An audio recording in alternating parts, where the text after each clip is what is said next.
Hello, ladies and gentlemen. Welcome to the Wednesday edition of the closing argument. As you can see, I am paying tribute to the President of the Republic of Liberia, Joseph Boakai. Joseph Yuma Boakai is having a good week. I know Abu Kamara say I don't like Joseph Boakai. I am Joseph Boakai today. How you like my Joseph Boakai hat? Well, ladies and gentlemen, some great things are happening in the Republic of Liberia. This week, I gave Joseph Boakai an A, whether it is political or not. He buried three very important individuals plus an entire cabinet that were executed in 1980. I think it was April 22nd. The president went to Grand Jita where he buried the First Lady, Nancy Doe, and the former president, Samuel K. Doe. And then a day later, he went to the Baptist Theological Seminary and buried the former president, William R. Talbot Jr., his cabinet, and many other men that died along with him. Say what you may, but yes, this is, to me, a good thing. He's a politician. If he scores political points, so be it. It happened under his watch, and he will take credit for it. I gave him full credit. Because he's having such a great week, I borrowed one of his hats. Joseph Boakai is having a great week. We will talk about the negatives later on because there's a lot of it. His disregard for the rule of law, his dictatorial tendencies. We'll talk about those later, but for this week, up to now, Joseph Boakai deserves credit. At some point, yes, people are saying that we should have memorial for everybody that died, and that's true. But every mile begins with the first step.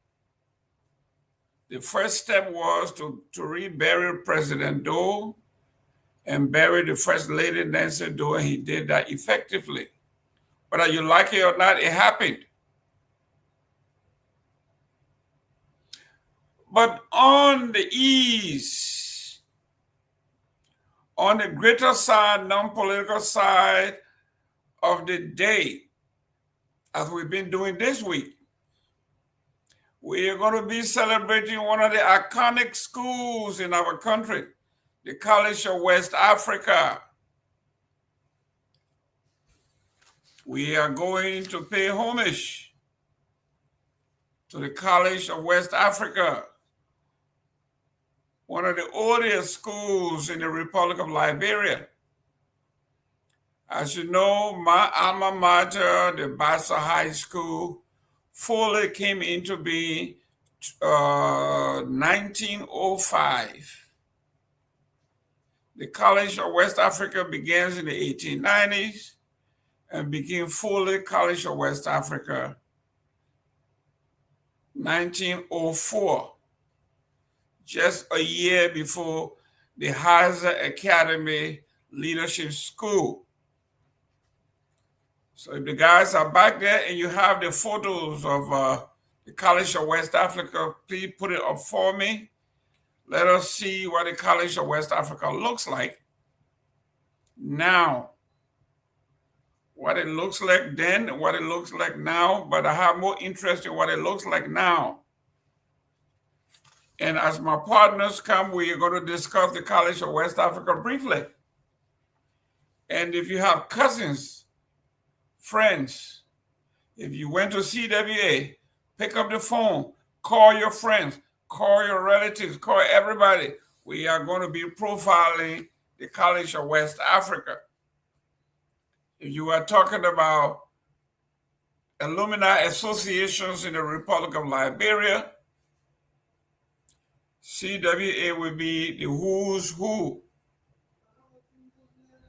We are talking about some greats. Statesman Mamadou Dukley, Nathaniel Vanny Massaquoi, the great Albert Port, and another Bassa boy on here, Richard A. Henrys, politician, J. Rudolph Grams, and my favorite, Mary Antoinette Brown Sherman. Another great Bassa man on here, T. Ernest Eastman, Ellen Johnson Sirleaf, Joseph Boyka, Charles Manor, the great Torgbean Tipote, the great economist Emmanuel Shaw, the statesman, politician, Ambassador Nathaniel Barnes, Alexander B. Cummings Jr., George Clay Kerr, Charles MacArthur Emmanuel, sons of Charles Taylor, Joseph Boyu, and Yatazo, among few that went and graduated from CWA and went on to become great men and women, leaders of our nation. So if you knew anybody from CWA, pick up the phone, call them. And welcome to Martin Willie, South Korea. Thank you for tuning in. G. William Mark. Good night, folks. Mark William watching from my cool corner. I don't know where that corner is. Good evening. We got Joe E. Bamo. He's watching from Pipeline Road, Painesville City, Monrovia. Absolutely. Ohaji Tiger. The argument is finally closed. That's correct. When you are on here, the argument is done. It's closed. Victor Logan, very good week, obviously. That's correct. If you're from CWA, if you know anybody from CWA, this is their hour and they need to tune in. And we are going to discuss the College of West Africa. Where's my homeboy? Michael Padmore. Michael Padmore, wherever you are up on deck. College of West Africa, CWA. I am paying tribute to CWA folks today, and I'm wearing my Joseph Boyka hat. Yeah, tribute to JMB. Well, let's look at what's happening around the country. The Republic of Liberia, real quick. Our newspaper of choice today will be the Liberia Investigators. Those guys are doing such a great work. Leonard Dudu and his crew are some of the best journalists, researchers. They got the news and the entire scope of the Liberian-born immigration officer that became a crook, indicted in the United States. They published that story like 3 days before Front Page Africa picked it up in detail. That's what we call investigative journalism. Great work. When we are talking about investigative journalism, that's what it looks like. And yes, Sarah Dopo, welcome. You see me, I'm wearing my Joseph Boyka hat here. Joseph Boycott had a great week. Well, let's look at what's happening around Liberia.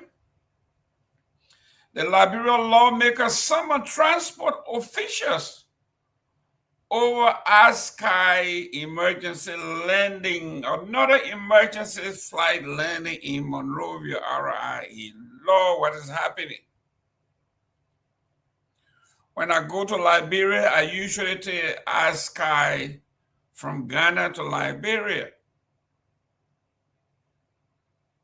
What's going on at the airport? Another emergency hard landing. The passengers were complaining. The landing was rough.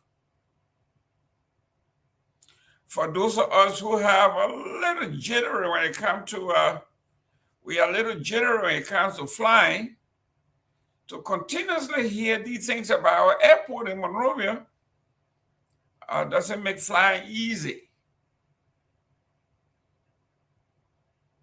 What's going on at the airport?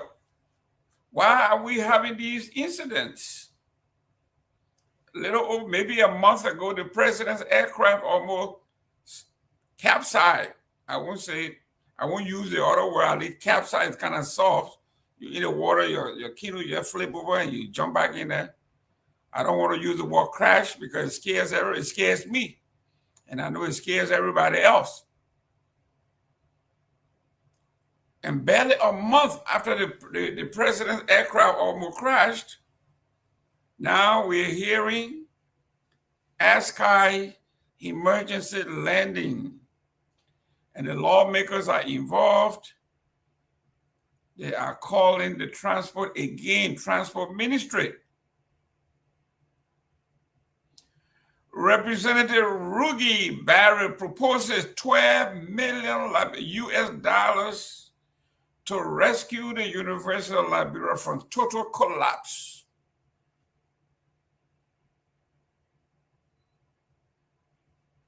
We've been talking about the University of Liberia.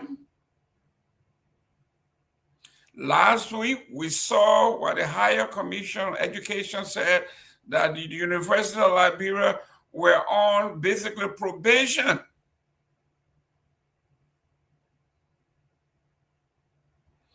The flagship university of the Republic of Liberia was put on probation. I guess after a visit and inspection of the university, the representative have finally thrown in the towel, and she says the Liberia University of Liberia need minimum $12 million to barely rescue the University of Liberia from total collapse. The University of Liberia, the flagship university, is on the verge of collapse. You saw we posted a picture of the university roof leaking and students sitting around and water pouring in, and there's mold everywhere. If you compare the University of Liberia to what we show you in Bond County, at the school we show you, the children, elementary, middle school kids were sitting on the floor, on rocks. And you juxtapose that to the University of Liberia and see what the young men were going through, sitting around, and the water is pouring in from the roof. And the more disgusting, grotesque thing I've ever seen was to see beautiful young women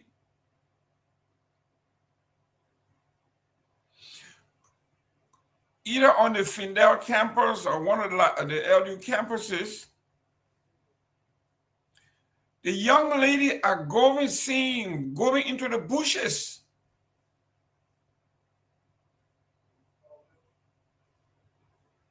To use the restroom, women.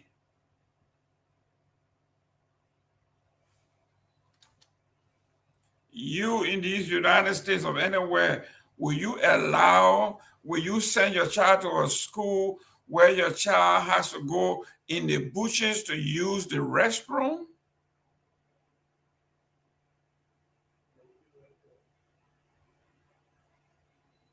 Our young women, just imagine that was during the dry season. Just imagine what these women are going through at the University of Liberia on the Findale campus and on the main campus.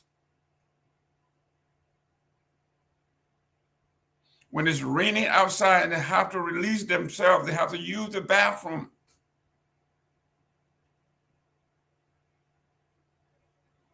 And they still maintain a status of a university.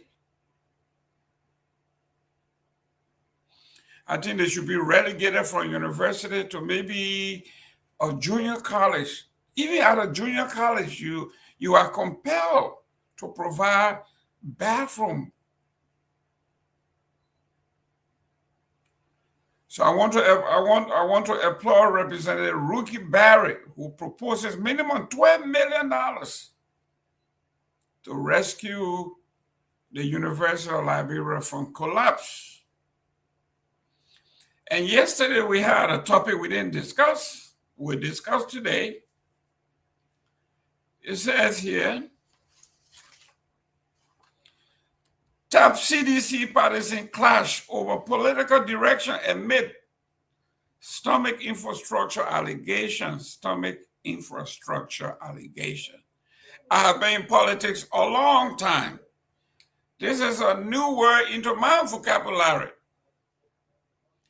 Stomach infrastructure.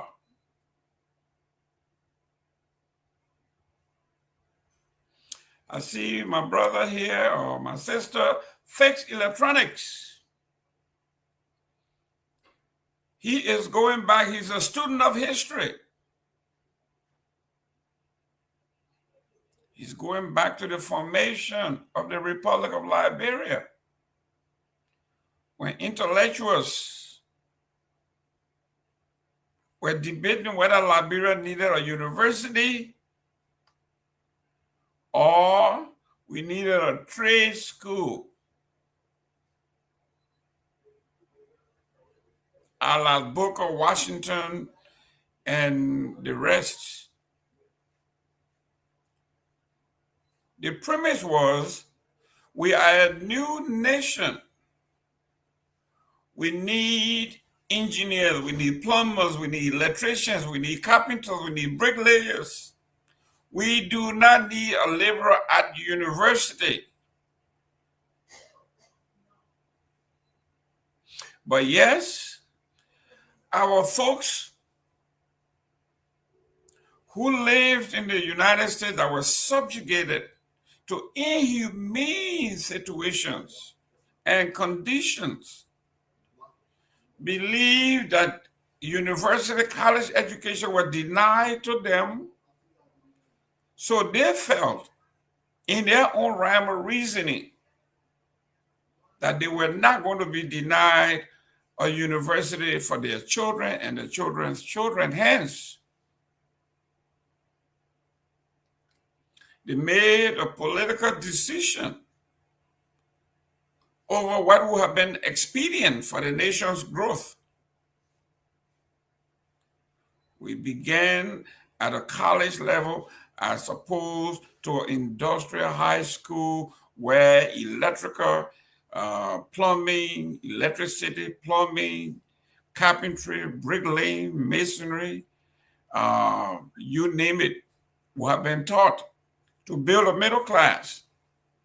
Instead, we began to give maybe degrees in philosophy, political science, sociology, political thoughts, at the expense of the growth of the nation.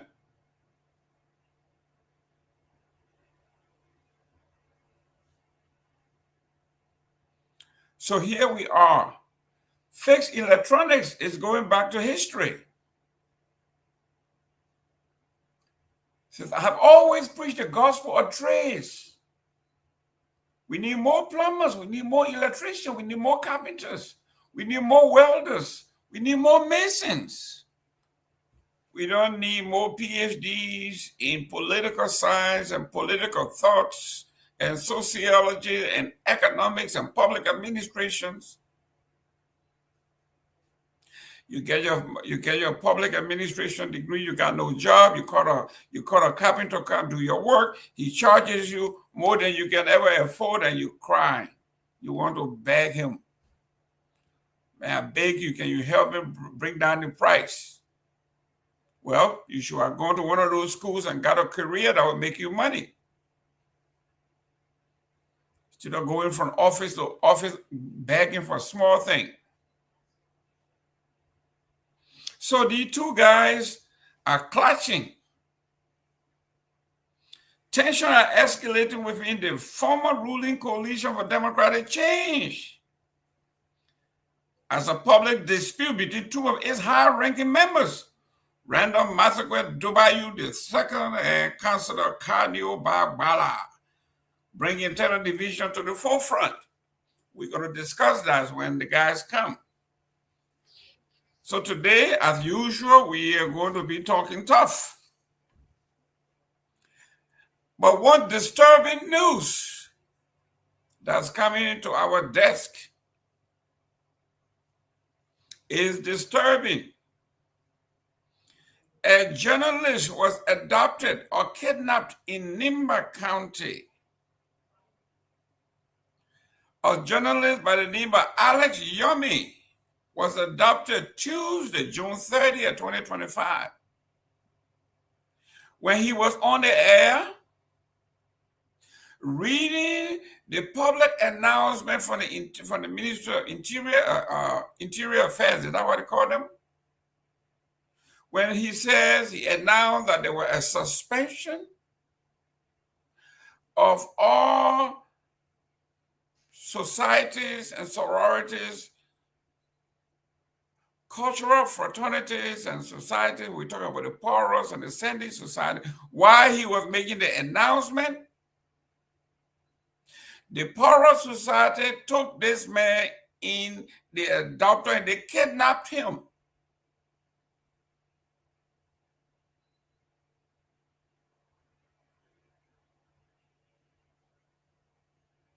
A journalist doing his job, just merely reading what is coming from the internal affairs in the Republic of Liberia.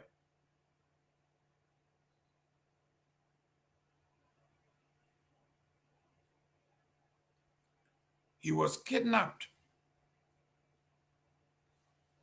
Alex Yomi was kidnapped in Nimba County by the men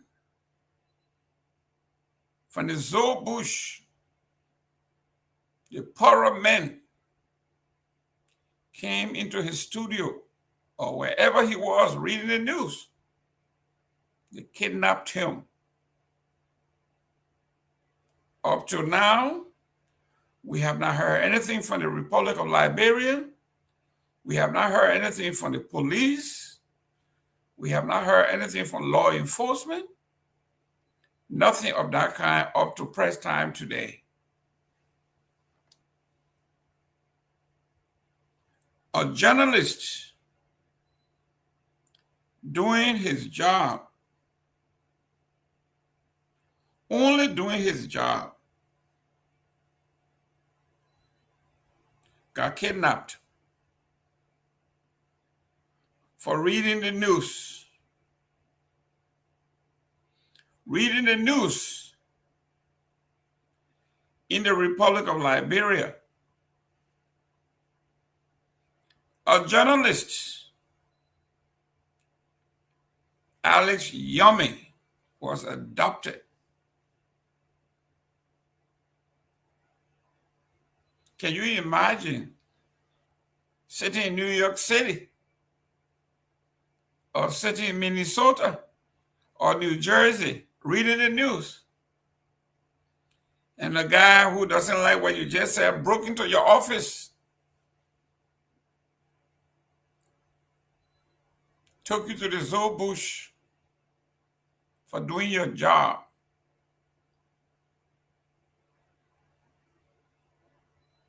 In Liberia, 2025, June 30th, 2025, yesterday. Is it yesterday? Today was the second? Yeah, day before yesterday. It's been 2 days since.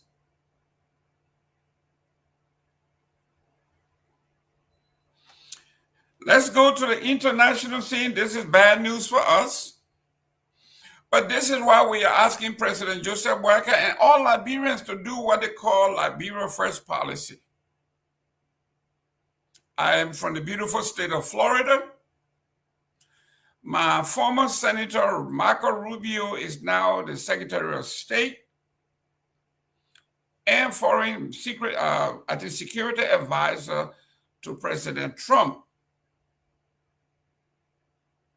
Marco Rubio has pledged to reform the government, especially on the international scene. And the topic of this particular subject today is, we are talking about the State Department website. It says here July 1, which was yesterday. The headline says, "Making Foreign Aid Great Again."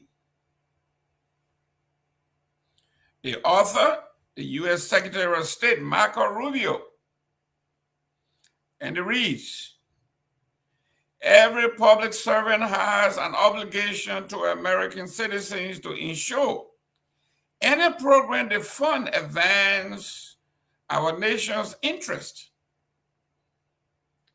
During the Trump administration thorough review of thousands of programs and over $750 billion inflicted adjustment spending over the decades, it became apparent the U.S. Agency for International Development, USAID, fell well below its standard. USAID had decades and near infinite taxpayers' budget to advance American influence, promote economic development worldwide, and allow billions to stand on their own 2 feet. Beyond creating a global spending NGO industrial complex at taxpayers' expense, USAID has little to show since the end of the Cold War. Development objectives have rarely been met. Instabilities have often worsened, and anti-American sentiment has only grown. On the global stage, the countries that benefit the most from our generosity usually fail to reciprocate. For example, he says, in 2023, Sub-Saharan African nations voted with the United States only 29% of the time on essential resolutions at the United Nations, despite receiving $165 billion in outlays since 1991. That's the lowest rate in the world. Over the same period, he says, more than $89 billion invested in the Middle East and North Africa left U.S. with lower favorability rating than China in every nation but Morocco. The agency's expenditures of $9.3 billion in Gaza and the West Bank since 1991, whose beneficiaries include allies of Hamas, have produced grievances rather than gratitude towards the United States. The only ones living well were the executives of these countless NGOs who often enjoy five-star lifestyle funded by American taxpayers, while those purported to have helped fell below and behind. This era of government sanctioned inefficiencies are officially come to an end. under the Trump administration, we will finally have a foreign funding mission in America that prioritizes our national interests. As of July 1, USAID will officially cease to implement foreign assistance program that align with the administration policies and which advance American interests will be administered by the State Department, where they will be delivered with more accountability, strategy, and efficiency. We will not apologize for recognizing America's long-standing commitment to life-saving humanitarian aid and promotions of economic development abroad must be in furtherance of an American first policy. Are you listening? Are you selling our gold mines in King George?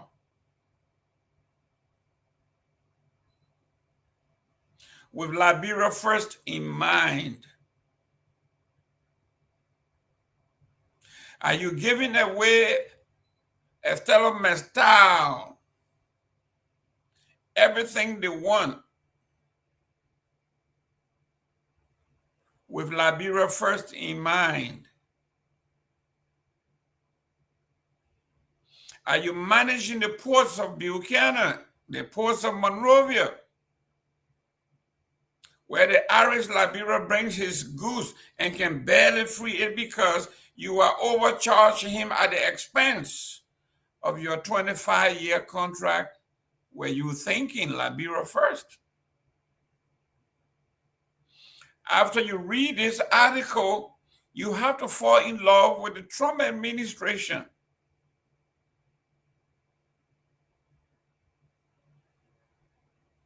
They say charity begins at home. If you don't love yourself, who in the world is going to love you?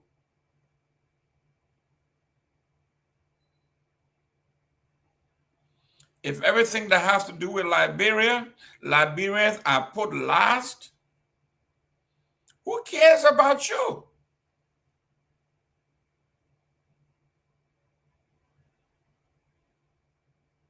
If you are giving everything away to the Lebanese and the Indians, and the Liberian woman who voted for this rescue mission is crying. Not only is she crying for the Republic of Liberia, she's crying for herself and her children. She said, the loan that I took, I bought these commodities to sell. It's been days and days, and I'm selling one bitter cola for $100, and nobody seems to come by to purchase.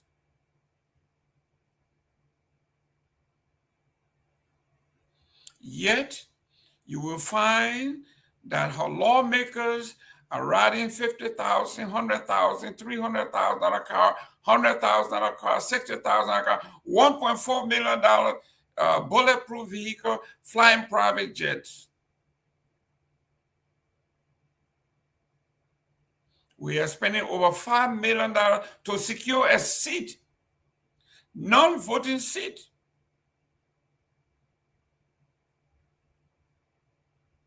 On the United States Security Council, on the UN Security Council. And you saw Darrell Dillon and his likes. They are dancing and celebrating and throwing money in the air. And people are literally dying on the streets of Monrovia. And then you want to talk about Trump?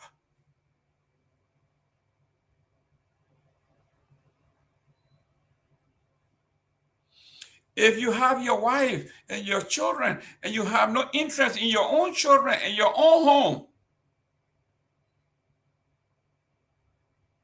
if you don't take care of your property, you don't take care of your lawn, you don't take care of the front of your house, and somebody comes and dump dirt there on top of dirt, what are you going to say? You're going to tell them, please pick up your dirt. Don't throw dirt in my yard. Like going to Liberia now. When I was in Liberia, literally, everywhere you go, Center Street and those areas, you see dirt upon dirt upon dirt upon dirt.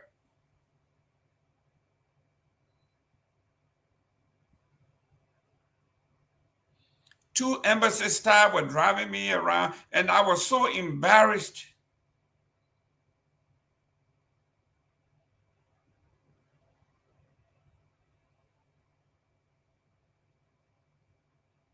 So embarrassed.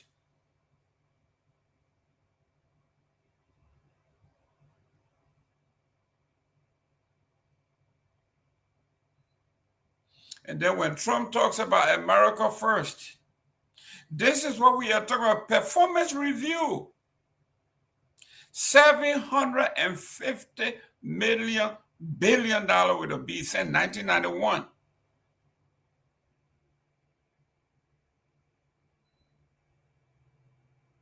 What have we received in return? Our money goes to Gaza. Our money goes to Iran. Our money went to Afghanistan. Our money went to Al-Qaeda. Our money went to Liberia.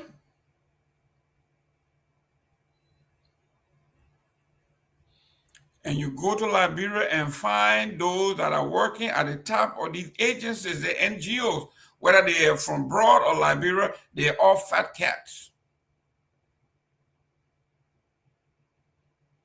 And you got young poor folks trying to make their living, the young smart graduates from the different universities, different colleges in Liberia. They want to start a small business. They want to start a small agency. They apply to USAID for help.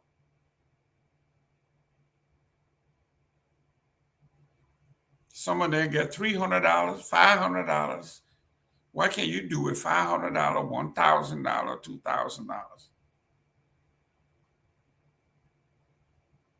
But then when you talk about the director, the executive director, these big titles they give themselves, they get paid, they get holiday pay, most of them get 401ks, they get retirement. They don't worry, they in Liberia, their pay comes from the United States agency, so they know their pay will be regular. I know somebody said we should open a phone line so they can call in and just blow their tops. And I think we're going to do that because this is serious. Liberians need to talk. We need to just have a show all day, let the people call and vent.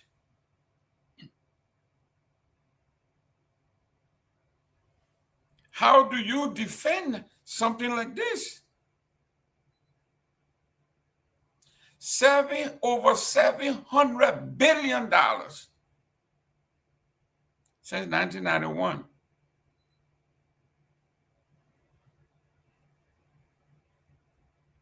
Whether he says they take our money and they grieve. They take our money, they gave us grievance instead of gratitude. They live five-star lives. They take our money, they build homes abroad, they buy homes abroad, they live outside the country, they have homes in Ghana, in the Ivory Coast, in the United States, in London, everywhere else except Liberia. And they expect us, American taxpayers, to continue to dump money. Some of you in the United States and abroad in the diaspora, you know what I'm talking about. You go to Liberia, some of them living better than you. They're living off our dough.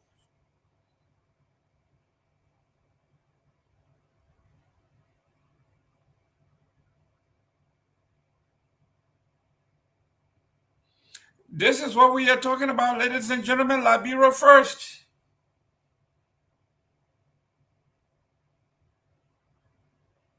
We are not just talking about Liberia first. It's not just talking about acting. This is the Marco Rubio. If he runs to become president, I will work for him free of charge.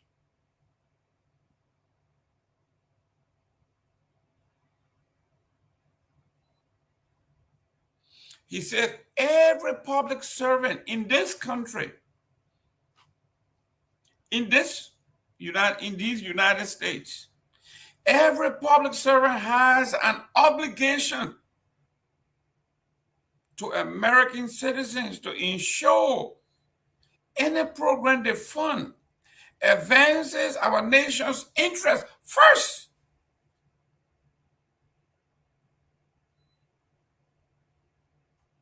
I wish we had someone in Liberia who would say, ladies and gentlemen, our $700 or $800 million budget, not a dime is going to go into somebody's foreign account because Liberia first. I wish President Boyka not only gave a flowery speech, but become transformative. This man is talking about performance review.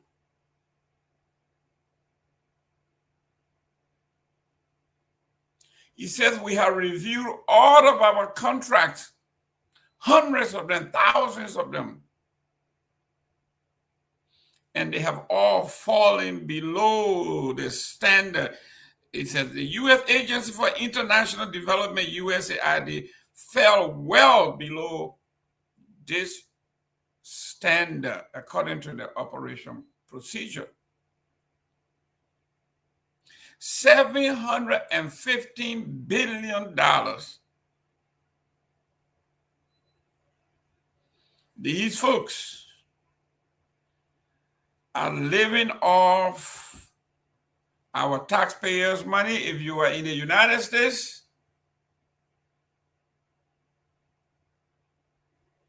you know what I'm talking about. You work and you look at your pay and you see all the taxes they take out. If you live in the Northeast, you are the worst. If you live in California, you, like my Ellen said, you're on your own. Welcome to Mr. Victor Namwe here. How you doing? What's up? What's up, Mr. Gilman? It's good to be with you, man. Let me say hi also to our, audience. Thanks for joining us. Please share the show and invite a friend. But it's good to be here. Yes, I am ecstatic. You see, I'm wearing my Joseph Boyka hat today. I'm paying tribute to Joseph Boyka, to those who say I just hit this guy and I just beat up on him all day. So I'm wearing, even though mine is a little better looking than his. But this is Joseph Boyka. I think he had a good week. And I wanted to pay tribute to him. And not only that, but today we are profiling the College of West Africa, and I look at the Alumni Association list here, alumni list here, and he's listed on there as a graduate of CWA.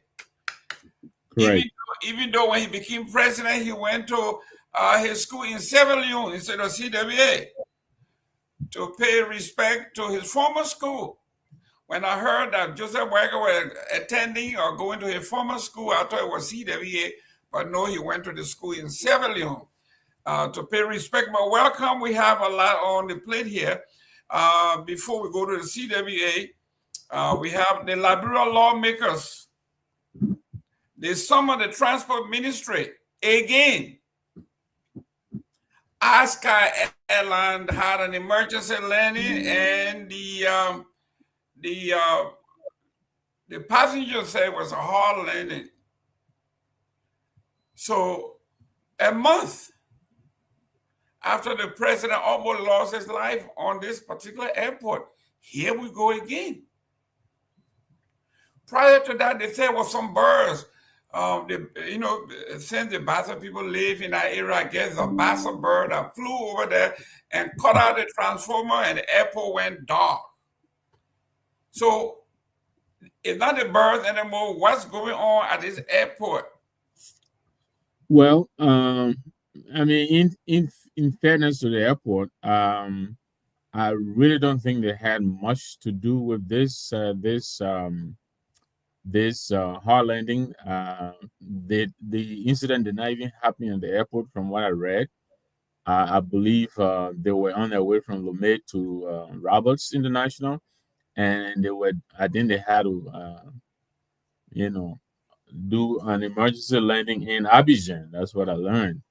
And Mhm. so the investigation, I understand, is ongoing. They're trying to determine whether this was a mechanical problem or whether it was weather related. And so I honestly, this time, I don't really think robbers have much to do with this. Um, but you're right.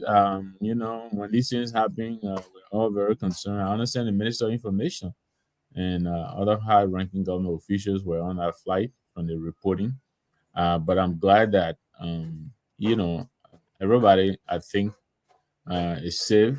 Nobody got hurt, but I heard it was uh, pretty scary on that plane. I think the mask, the mask may have even deployed the oxygen mask. That's almost like the equivalent of your airbag when you're driving. They are sensitive to the impact or turbulence, and you have to ascertain a certain magnitude for them to deploy. I think that happened. So it was a pretty serious, I understand, incident. But again, thank God that everyone, came out safely. I don't know how they ended the rest of the trip, how they got home from Abidjan. Maybe Chief is here. He must have picked up something. So I don't know. Well, the headline in the paper says the Liberian lawmaker summons the transport officials over ASCA emergency landing in Monrovia. So maybe you got different news, but this is what I'm reading from the paper, and you are saying, but whatever it is, it is concerning to the Republic of Liberia that the lawmakers summoned the transport ministry to give an account on this emergency landing at IRA. So if it was international airspace, I don't think this would have been our prerogative. Yeah, I mean, we might be talking about two different incidents, but the one that I'm talking about, this happened, I think, last week or so. This is not a recent development, but that one, the landing in Abidjan, from my understanding, I think the minister was coming from China, and ASCA does a lot of business in the region. I mean, I have, we all have flown them. I'm flown ASCA. I have flown ASCA from Lagos to Accra, and also from Accra to Monrovia. They're pretty, there's ASCA, the Air Peace, there are a lot of them in the region. So I don't know if this landed at RIA, then that is a different incident I think you're describing, but the one that I read about happened between Lomé and Abidjan on the way to Monrovia. Okay, let me welcome the chief, the big boss, King George the First. How you doing there, Chief? Mr. Gimmer, Mr. Nangwe, good to see you guys, and What's up, Chief? Good to see you too, all man. all our listeners, our followers. Want to say thank you for tuning in, and another day on the closing argument with all the news around. The news that's the big news that's happening is the I don't know, but I reached out to the executive mansion. I've not gotten a confirmation from them, but I know I saw on Reuters. And as we speak, I think President Baga is presently at the U.S. Embassy. Yes, for the July 4th celebration. That's Yeah, correct. they're celebrating the 4th of July already, because it will be on Friday, and usually they do it 2 or 3 days before the time. So, but we're trying to confirm, but so far I saw on Reuters that President Trump has invited 5 African leaders, including Liberia's President Boyka, to have a special African summit. Okay, Reuters is saying the first African leaders summit of U.S. President Donald Trump's second term will be held next week in Washington, with heads of states from Western and Central African nations. The Reuters, according to them, they said the meeting will take place from July 9 to 11 and will be attended by Trump and leaders from Gabon, Guinea-Bissau, Liberia, Mauritania, and Senegal. According to Marcus Rubio, the Secretary of State, Marco Rubio, he's saying that the U.S. was abandoning what he called a charity-based model and will favor those nations that demonstrate both the ability and willingness to help themselves. And people saying it's economic, but from what I was just on the phone with some people, and what I'm hearing, is that HPX stuff. HPS guys, I think the HPS guy in America, they have now reached out to, I think they are perhaps they're Trump guys. So apparently they want Trump to twist black guy arm. They say, look, tell the man, I saw, I call it, metal steel. They shouldn't get that deal. We should take over. And who knows? But somebody will be in a tough situation because Matasti being like bro for 20 some more years, and HPX guys want to come and have a say. But who knows? Because right now all Trump meetings now is about deal. It's no more about larger stuff, all about deal. What America will get from it. Nothing free. A meeting with you, where America will get from your country, where you get an offer. So perhaps that's what we're going to see what happening. But well, it's a good thing for Liberia for Baga to be invited to the White House with other African leaders. King George, we'll look forward to that. This is an African summit. It's nothing special. America first. That's it. What's in it for America? America first. Just read the State Department's Marco Rubio new policy on USAID. This is what it is. It is America first, and I'm hoping, that the Africans. Anyway, you see, my Joseph Wega had a good week. So I think people are loving your hat, Jane. I think she's really taken by your hat, Jane McBarrow. Okay. Where is the comment, Miss McBarrow? To say here, give me hat now, not for fun. I'm digging the hat, man. So I think you're making a statement here. But let me tell you quickly. Let me say that Chief is saying, and you know what, this summit could go, either way. We saw the recent visit of Cyril Ramaphosa at the White House. That was a pretty tested trip. I think Trump brought him in to read him the riot act because Elon Musk was breathing in Trump's ear and telling him all these lies about white people being prosecuted, and persecuted in South Africa. So he brought him in to show him what he thought the president of South Africa was doing to his white brethren in South Africa. And of course, the South African president pushed back a little bit too. Now, in the case of Liberia, it could also go in the direction of, I think it could go in the direction of cooperation. I mean, we have to see this trip and see what's going to come of it. But like you're saying, your former Senator Rubio, he's redefining U.S. policy around the world, not only in Africa. They are going from now a policy of aid to commercial diplomacy, a policy of business collaboration. So I think this is good because now the engagement will be one of equals. You want something from me and I want something from you. We can come together and collaborate. It's not going to be, handouts. You're handing me something and I'm bowing down and thanking you. So in this case, it's going to be good. It is also going to be dependent on our government. Would they have the courage to negotiate at equals? You understand? The U.S. obviously will want something from Liberia. Well, what is it that we'll be requesting in return? So I hope those who will package the president. I understand Foreign Minister Beslow had a meeting with State Department official. So usually these things, they're already, they're lined up. And these visits are just the ceremonial conclusion of what is already being negotiated, behind the scenes. So there's a lot that's happening to Liberia. We're on the ban list. I think we're within the 60 days, maybe 40 days left. I hope that will be brought up.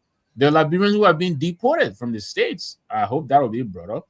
I understand Liberia has been approached to taking as a third country, to taking deportees who have nowhere to go. Some of these people are from Eastern Europe and other parts. I hope that will be brought up. And then Trump is negotiating for resources. We know that. We know the story with not Somalia. Is it Eritrea? We know the call from that country, and also I think in the DR Congo or one of these countries where they've offered Trump, come and get our resources in return for security. Where these fighters are active. So it's a whole lot that's on the table. I think if our government plays our cards right, we could walk away with pretty significant a deal in our favor. But it would depend how we're coming to the table to negotiate. Let me read some of the things that we're going to be talking about today. We're on the Trump one. Next, we're going to go to NOCA. They offer full scholarship to 20 students. We'll talk about that. Nigerian man arrested for illegal drugs during patrol in Sando County. Hey, Southeastern, be careful. University of Liberia campus-based political party PROSA endorses stand July 17 protest. Former Assistant Minister Brick Salad accuses Kenya of diverting and misusing 2.5 billion solid grant. Minister of Education, Gender Ministry, Minister of Health, and UNICEF relaunched Back to My Classroom campaign in Grand Bassa County. So those are the main topics we're going to be talking about. But our chief, the president has invited 5 heads of states. Now, I have frowned on this on several occasions because it is totally disrespectful to our African brothers. There have been several occasions. You saw what happened to them when they invited the African leaders to the coronation of the King of London. All the presidents from the other countries in Western Europe, they were all afforded and accorded a limousine, presidential escorts. They put 12 of our presidents on one bus. And it was disgusting that they were sitting there waiting for the bus to come pick them up. 12 presidents. When President Trump wants to talk to Belarus, he invites the president of Belarus to the White House and they hire a royal welcome and all of that. Now he wants to talk to the Africans. He brings them in group like they did President Weah. I think there were like 30 of them. They brought them as a group. They put them in a room and they lecture them. This is exactly what they are going to do here. Why now invite Joseph Boyka as head of state? One-on-one, invite him to the Oval Office, sit down like they do Netanyahu and everybody else. Well, thank you for highlighting that, Chief. Let me thank Fix Electronic. I'm sorry for barging in, but I was going to write him. This person, anyway, let me just appreciate. Thank you very much for the kind words. I'll leave it there. Let me leave it there. Go ahead, Chief. But let me say this. If you understand the Trump foreign policy doctrine, you will know that Trump is not in that business of just inviting people. He invites people that are strategic to America's national security and economic interests. Now, is it the Trump African Summit?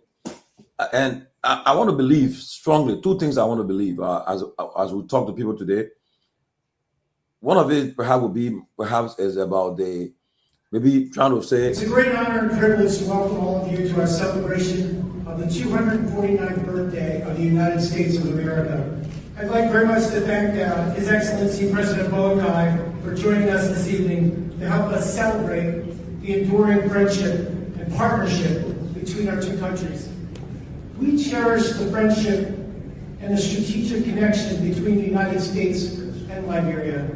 As our 2 nations align our foreign policy priorities towards shared economic goals, we find ourselves at a unique moment, one that offers promise of deeper cooperation, increased investment, and shared growth.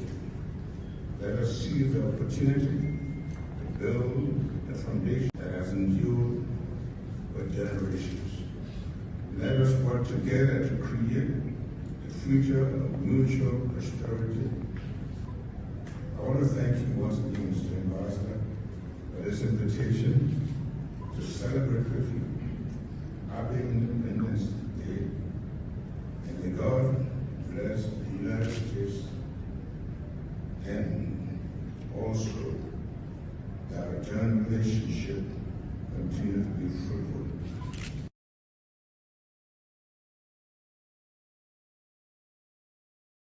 For me, go ahead. Yeah, so I think as I said earlier, every 4th of July they celebrate the 4th of July Pride. But back in the day, if you understand Liberia, our stuff, back in the day, that program you saw just now, you should be attended by the foreign minister of Liberia. You never saw the president attending a program that the ambassador that the U.S. ambassador Monrovia will host. It was always the foreign minister, and they're doing the diplomatic code. All they were for them, but again, that's how our foreign policy. How far we are reached now. We can go to it. When I say America ambassador, the president, everybody run there. But we just as an interest. But I was saying earlier, the visit. Two things may have been that's come to mind. Don't forget the HPX and that deal, that railroad deal is being, they are fighting on a fighting right now, right? They're fighting for it. And the fact of the matter is that the guy, you saw the letter the HPX people wrote to that disrespectful letter they wrote to Boyka. So we read it here. So now they're trying to say, maybe other words, look, President and Trump guys then. So look, call that man from Liberia, you're trying, let us get that deal. But then they put Boyka in a tough spot if that's the case, because Boyka, he won't be able to easily undercut metal steel for HPX. I don't know. It will be difficult. They put been for 20 years. They have got thousands of Liberians employed. One of the major, after 500, major international investment we have in the country right now, with all the jobs they provide to the economy. So I think it'll be difficult for them too. And then the second thing again too is that Trump is asking for countries that can take of illegal immigrants. Say, look, can Liberia give us space to put some illegal immigrants that will give us some money? Want the people in our country wants to get rid of them, or want place to send them. So we'll give Liberia a couple of millions for you guys to take some illegal immigrants that are deporting. Yesterday, Trump visited a deportation center yesterday. Of course, right in my backyard, they call it alligator and things. So all the things can happen. All the things it can come into play. But the visit, the trip. I mean, they invited the presidents of other countries, Senegal, Mauritania, and Guinea-Bissau, like Gabon and Liberia. I mean, we pray and hope that it will be economic reason. Liberia can benefit from such a visit, and President Boyka can make the case for Liberia, and we can benefit from such a visit. Just today, officially today, you see officially ended the program around the world. Today officially. So use the program around the world ended today officially. No more use the program. So all the thing, and they can even make the case that look, Liberia, all African countries, we are struggling. We need use it back. You never tell. But again, it left with the team that Boyka would take to Washington D.C. and then to meet with Trump. During that meeting with Trump, if he goes to a strong strategy, maybe Trump can find favor with Trump and find favor with him and say, well, we'll do business with you. But if not, Trump will say, that was our time. Let the people get out of here. They put wasting our time. That ain't good. That's some of the different countries. But we'll pray for Liberia. We'll pray that Liberia will make the best deal of this visit, of this summit. End of the day, we hope that the country will benefit for the greater good. President Joseph Boyka's May visit to a massive US $26 million portrait project in Kehleboe promised a bright future, job creation, local egg production, and food security on the arrest agenda. But since the tour, government's silence has stirred more confusion than confidence. A leaked letter from the Liberia Portrait Federation reveals frustration over a lack of transparency. Stakeholders say they were never consulted and now fear the project may displace local producers. Though government officials describe the project as 100% Liberian-owned and backed by loans, Front Page Africa uncovered a foreign loan agreement worth over 21 million euros, signed in 2023 with Bank Lomed of Israel. So, who is really behind this portrait project? And how involved is the private sector? Stay with us. The answers could shape the future of Liberia's portrait sector.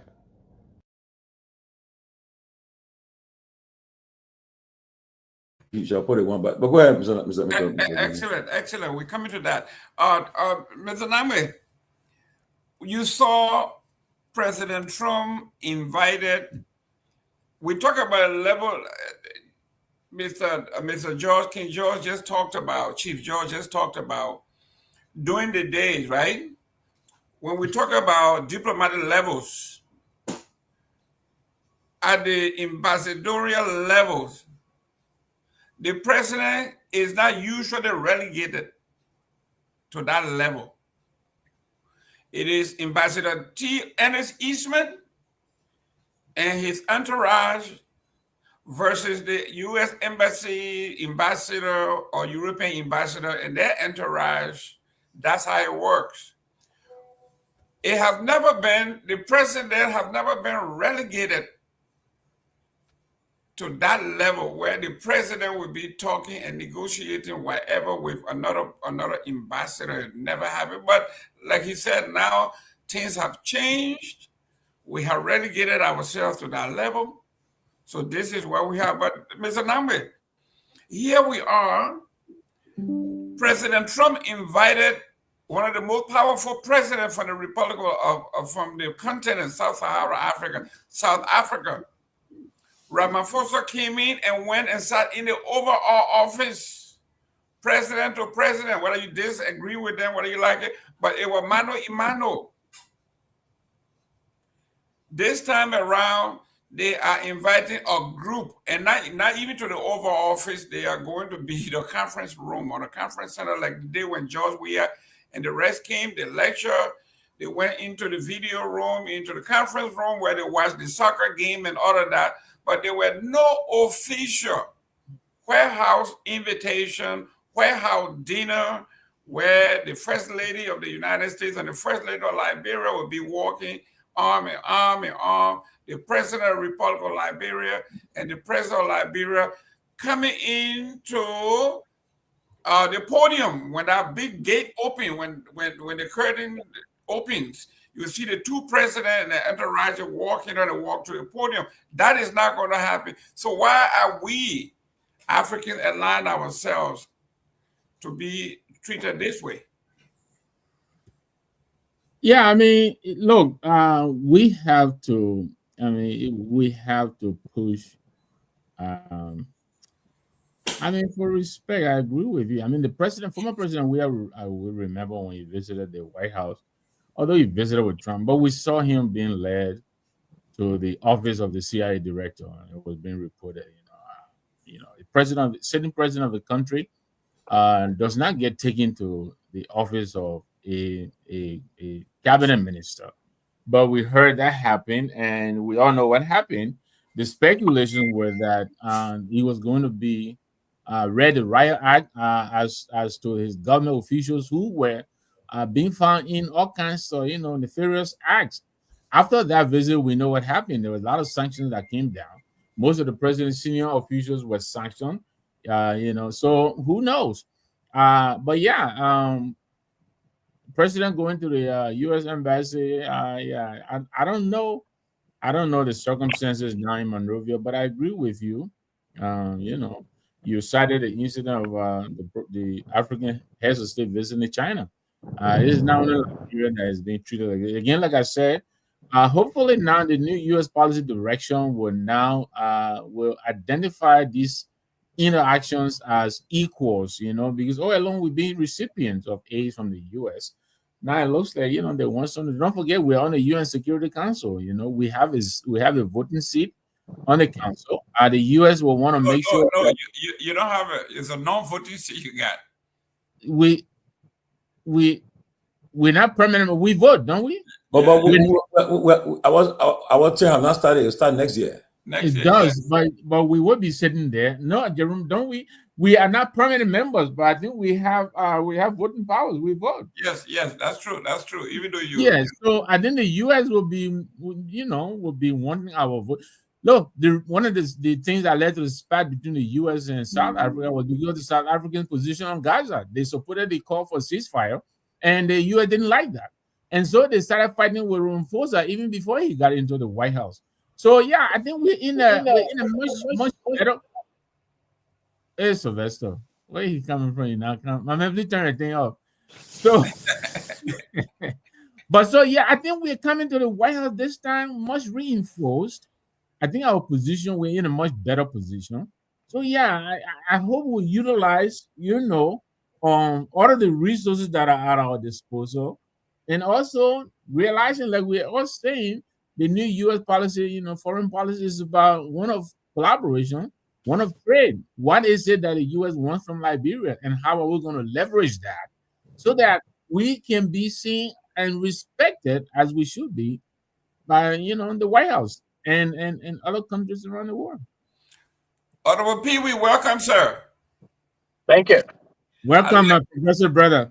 I like that royal, how do you call it? That baby blue. You see my tie and my hat. I'm paying respect to the Honorable Joseph Yuma Boakai today. So I'm wearing his hat. I borrow one of his hat. Look, let me say this though. Let me say that you can say whatever you want to say about Boakai, but he knows how to hang the thread though. It's all right. He knows how to dress. So I give that to him. Know his stuff. There you go. My homeboy, our friend and brother colleague. I think hopefully you are not driving and keep your eye on the road. But here we are, Mr. Pewee, Honorable Pewee. We are talking about two major happenings today in DC. The former closure or the death of USAID, and then your camera falling. Okay, there you go.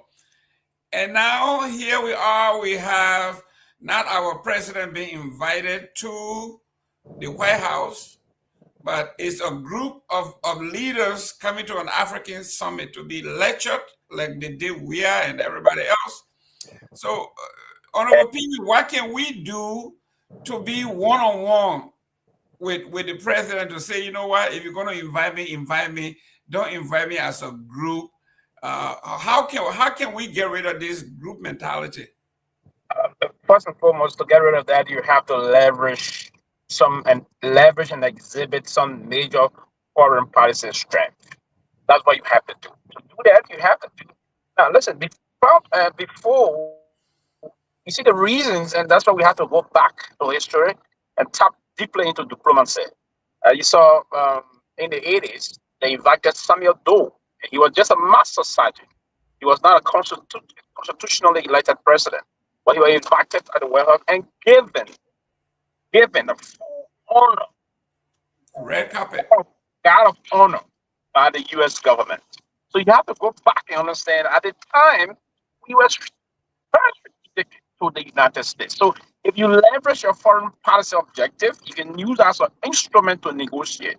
There's a closing negotiation called the bargaining chips in negotiation. You have to have something to bargain on. So again, for us to get back to that time, we will have to do a lot of things to show. Now, one thing we can do, we have to keep going up.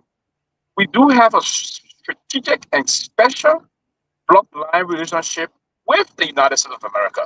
Well, we can be strategic to project, and I'm just disappointed in most of the foreign ministers that our president being appointed, past and current. They cannot leverage that. One of the things you have to say to the United States, move and come and say, hey, do you know almost 5 or 8 of our past presidents were all born here in the United States, were citizens of this country? Do you know? So you need to go back and see the time the open door policy launched at the time. You saw most of American interest in Liberia, or Firestone, the other company. The CIA had a very major point. You heard about Omega Tau. How can we now begin the discussion of saying to America, you have this guy that was killed in Russia, the Russians guy that got his group somewhere in the Burkina Faso area. Tell the United States government it is about time that you launch one of your major headquarters in our region. We can allow you to come in our waters and launch one of your major, bring some troops around there, so that your influence will be felt in this part of the world, in sub-Saharan Africa, would reduce the threat of terrorism against the United States interests. That's one of the ways you have to do it. Listen, you have to be more strategic and more appealing to the United States government to do some of those things. If we don't do that, we'll always be considered as a backward and way of handling things like you said. They bundle group of African leaders in a van waiting to be conveyed for the meeting. That is unfortunate. So that's the beginning of what we can do. And one of the major, we do have, one of our major foreign policy objective is the economic diplomacy process we have. Now, how can we, and the fact that the State Department is trying to align now within our own foreign policy objective, now we can move to say partnership development. Do we have some resources that are key? Rare earth, mineral, of course we do have most of those. Now, America needs to have their geological survey process in our country before. Can we go back to them and say, hey, can you come and reestablish the geological survey center here and do more exploration to see what kind of resources we have? We're waiting to have the discussion with EU4, and then we can have the discussion. The American company will come and do the exploration and the rest of that. So it is important that we leverage our foreign policy objective to the point that we will be considered a major partner to this country. If we don't do that, trust me, my dear brother, we're going to always time to time being this numb. But again, quickly, let me end here. With this invitation, it is a major win for us. It's a deal that the president can come and have a conversation. But let me warn our president that this president you have, he's not kind of a script kind of a guy. He does not go by the briefing notes. Right. He says things that he sees them. So President Bouaka will have to be very tough and firm to engage. Because if you go inside and be seen as a weakling, try to tell you in your face that you are a weakling. What did you come here for? and I'm afraid his handlers will have to prepare him for next week meeting with Trump. There are 5 presidents coming. Guinea-Bissau, Senegal. And Senegal is a very strategic partner to the U.S. for some strategic reason also. Right? Yeah. So you have to understand the role we are going to play and how are we going to leverage ourselves. But the president will have to know he's coming in on charter territory. You have to be very collected, and they will have to go over again with those that are preparing the briefing notes. Let me warn them. You have to don't go do too much historical thing. No. Trump will not fall for that. Oh, we have relationship with America almost 200 years. No, he's not going to fall for that. Those that are preparing the president briefing notes, we have to push to economic diplomacy and partnership development. Talk about some resources you have. Convince, talk about national security. Talk about those things. If you did that, trust me, you're going to win the attention of Mr. Trump, and then the discussion would not get on the red trajectory. Other than that, they're going to be just the usual same way Mr. Weak in the head. They took photo with Biden in the Oval Office, and it was all to that. And we've been there before. I would hope that the strategy will be different this time, and the president will engage more constructively in terms of policy prescription within our diplomatic foreign policy objective. Well, let me say this, right?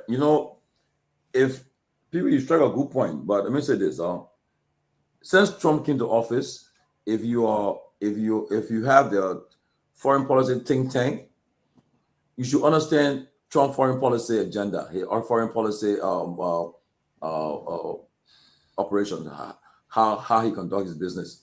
You know that it's all about America first, and like he said, America would only have a foreign policy based on economic benefits for America and your country. So there's somebody just sent me a message.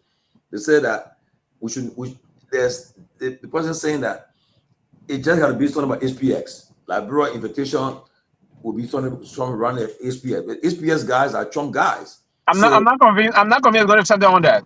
Maybe it will come to pass. I'm not convinced. That's not going to be the objective. No. It'll be one or two because nothing else. Whereas African Summit.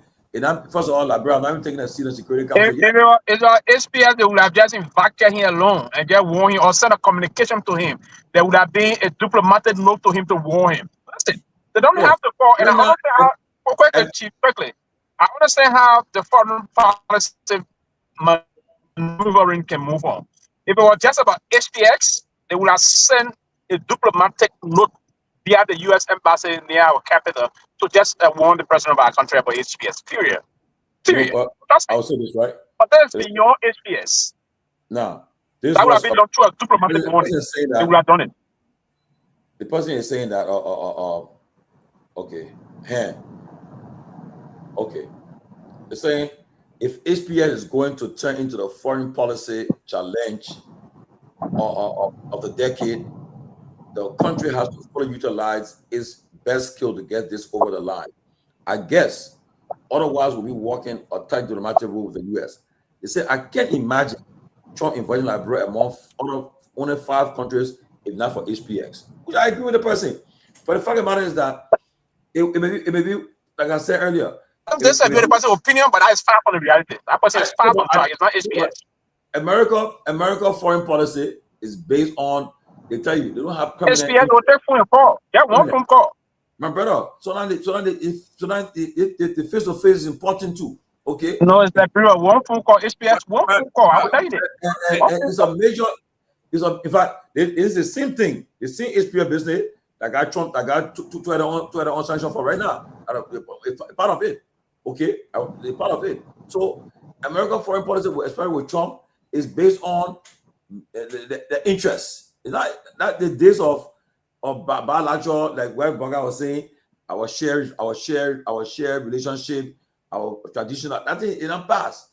Trump is clear. Liberia, look, America want to do business with you guys. What the issue about this? Talking about whatever mineral, economic benefits, what America will get from Liberia. But these are things that gonna waiting the up for. Just talk about.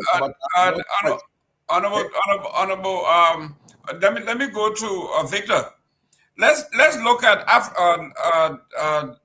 America's main interest now in Africa, right? Let's look at AFCOM, right? AFRICOM. Liberia has been targeted, and I'm hopefully our friend is listening. I know he's driving, so Pewee, I hope you are safe there. But let's look at Liberia, America's interest in Africa, and Liberia being a spot with interest. XPS, everything else, I think Africa would be even more key based on what's going on around the world now. I think that should be one of our selling points.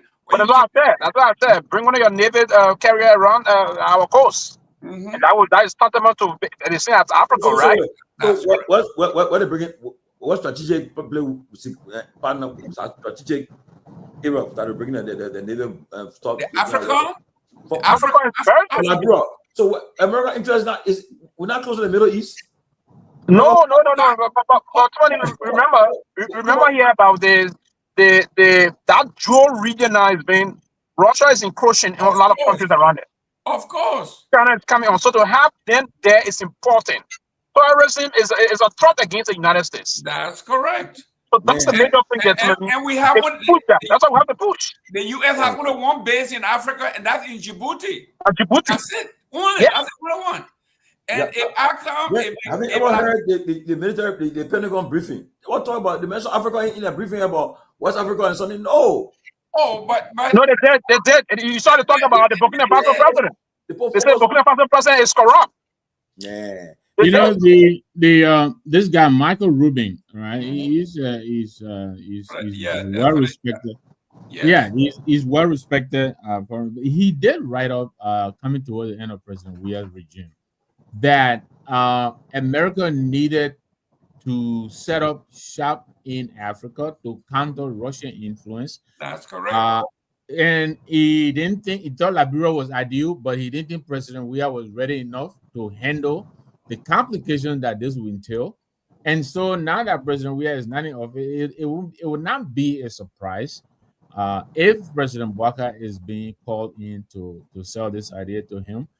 We all heard the rumors recently of African, just like you're saying, Jerome. We heard that Liberia was being approached to, I think there was some military training and even other stuff that were being organized. This is all in the African, African news media, that Liberia had been asked to host these drills that the U.S. is organizing in Africa. Usually they use this as a show of strength to let Russia and other countries know, what they're capable of doing.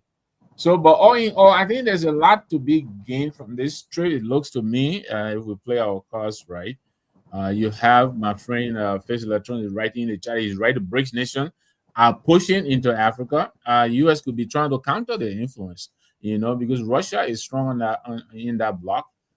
South Africa. One of the reasons why I think the U.S. and South Africa, they're not that. But there's a lot at stake here. Again, I agree with Sylvester. They shouldn't come to the meeting with all kinds of information. Trump, essentially, from what we are reading and hearing, his attention span is very minimum. You can't hold him for more than 2-3 minutes. He's ready to move on to something else. So don't come overload him with a lot of information. Talk about contemporary issues, something that he can relate to, something that he will remember. Two, somebody wrote that the president has to be ready. Trump, Trump fires from the hip. Sometimes he puts the nose aside and he's very unconventional. Will our president be able to think on his feet and respond to some of these questions that Trump will be firing at him? So, it'll be interesting to see. So, but Mr. Nang, let me tell you this though. You see, in these dramatic stuff, right? Before the president meets, right? They send the advance team will come, right? Correct. All that work. First of all, before Trump meet any president, they will give him an update about that country and the president. So now, all what happening in Liberia, they will look at the economic situation in Liberia, the political situation in Liberia, and it's everything. Look at it, they're getting all their updates about Liberia now. Now, right. you realize that okay, there's a country I noticed that so that's what I was trying to say. The HPSD will be part of any discussion. Make no mistake. There's a major U.S. investment there. Talking about. I know HPS. I know HPS won unfair advantage, and they were not going to get that. The word against Boaka, you saw the communication. Yeah, but HPS near unfair advantage. They want some advantage that are starting is wrong. We cannot do that. But guess what, Pewee? Follow in now. The SPS got our Trump guys then. Get it clear.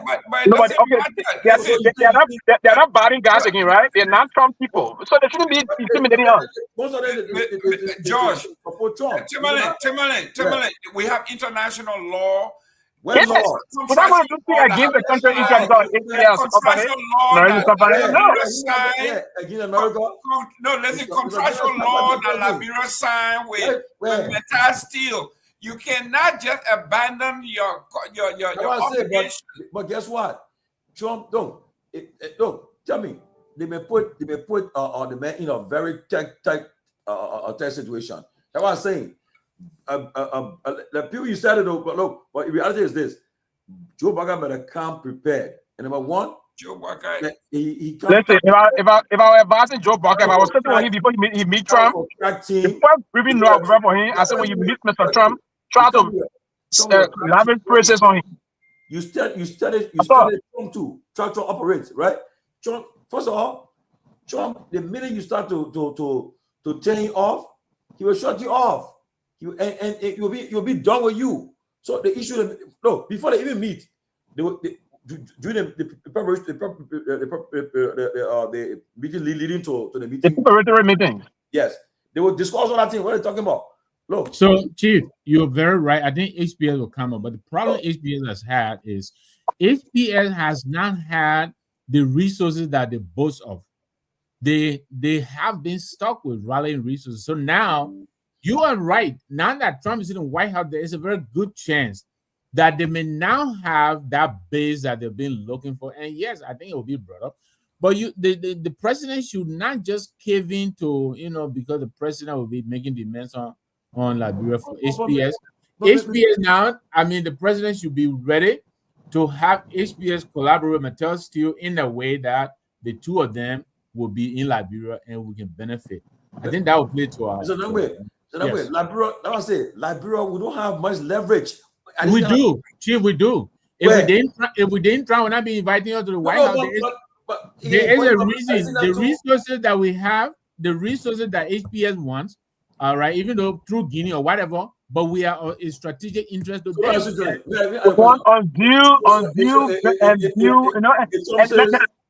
say this. Trump said, I want this done. Right. But right now, Chief, what is it that we're losing from the U.S.? Nothing. They're already taking everything from us. They took all the aid. But we need them more than us. We need them, but now they need us too. So we have to go in there and not be afraid to negotiate. We're not a country that have any leverage. Well, we come here, we say, look. We can be bold enough now to do something at money. Yes, why for me? You're really generous. That kind of way. What? Look, you see Ramaphosa? Ramaphosa was he was caught unaware, but then he caught himself later on. He pushed back, yes. He pushed back. But but I don't tell you, Chauncey. I mean, but you like kind of person that will tell Chauncey. Listen, Guarguah will not have to do that. But yes, what I can advise him to do. If it's going to be, the briefing is going to be put together by probably the Assistant Minister for American Affairs or the crack team there on foreign policy. One of the things, Guarguah start the meet and greet the process first, the personal interaction by telling Trump, say, thank you for bringing peace in the world. Pakistan and India, Rwanda and Congo. Start that. You're a very good peacemaker. Listen, you need to pacify Trump to get him. And if they don't understand it, I've been in diplomacy for some time now. I do understand, and you have to read the leader you're going to visit. First of all, you need to do that. Other than that, and then you calm the waters, then you can move to the distance. We should pray that day the president might be alert and shouldn't even make attempt. You have to be alert. Yeah. When you go see Trump was saying, you can't go see. But listen, you have to be alert. The only Trump card that Liberia has, and I agree with Pewee here, is America now needs the presence. I just read the statement from Marco Rubio, where he said we spent over $715 billion bolstering everybody, and what did we get in return? He said instead of getting gratitude, we got grief.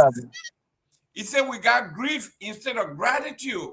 Okay, say there is no representative. The people are not giving us anything back. So what I could say there would be, listen, we can welcome you to build a military base. I know all the countries in West Africa that they are pushing against African coming into the West. They are all, but I think it's true. These are things we're talking about. African, but the kind of African. I mean, I don't know what America will I don't know what America will put that base in Liberia. I don't see it happening, man. Well, unless you say no, but Liberia is the only friendly nation in that area. They can't go to Ghana. They can't go to Guinea. They can't go to the Ivory Coast. Liberia is too much into China. Too much into China right now. But this is why we are the prime spot for that. But let's move on to the next subject here, guys.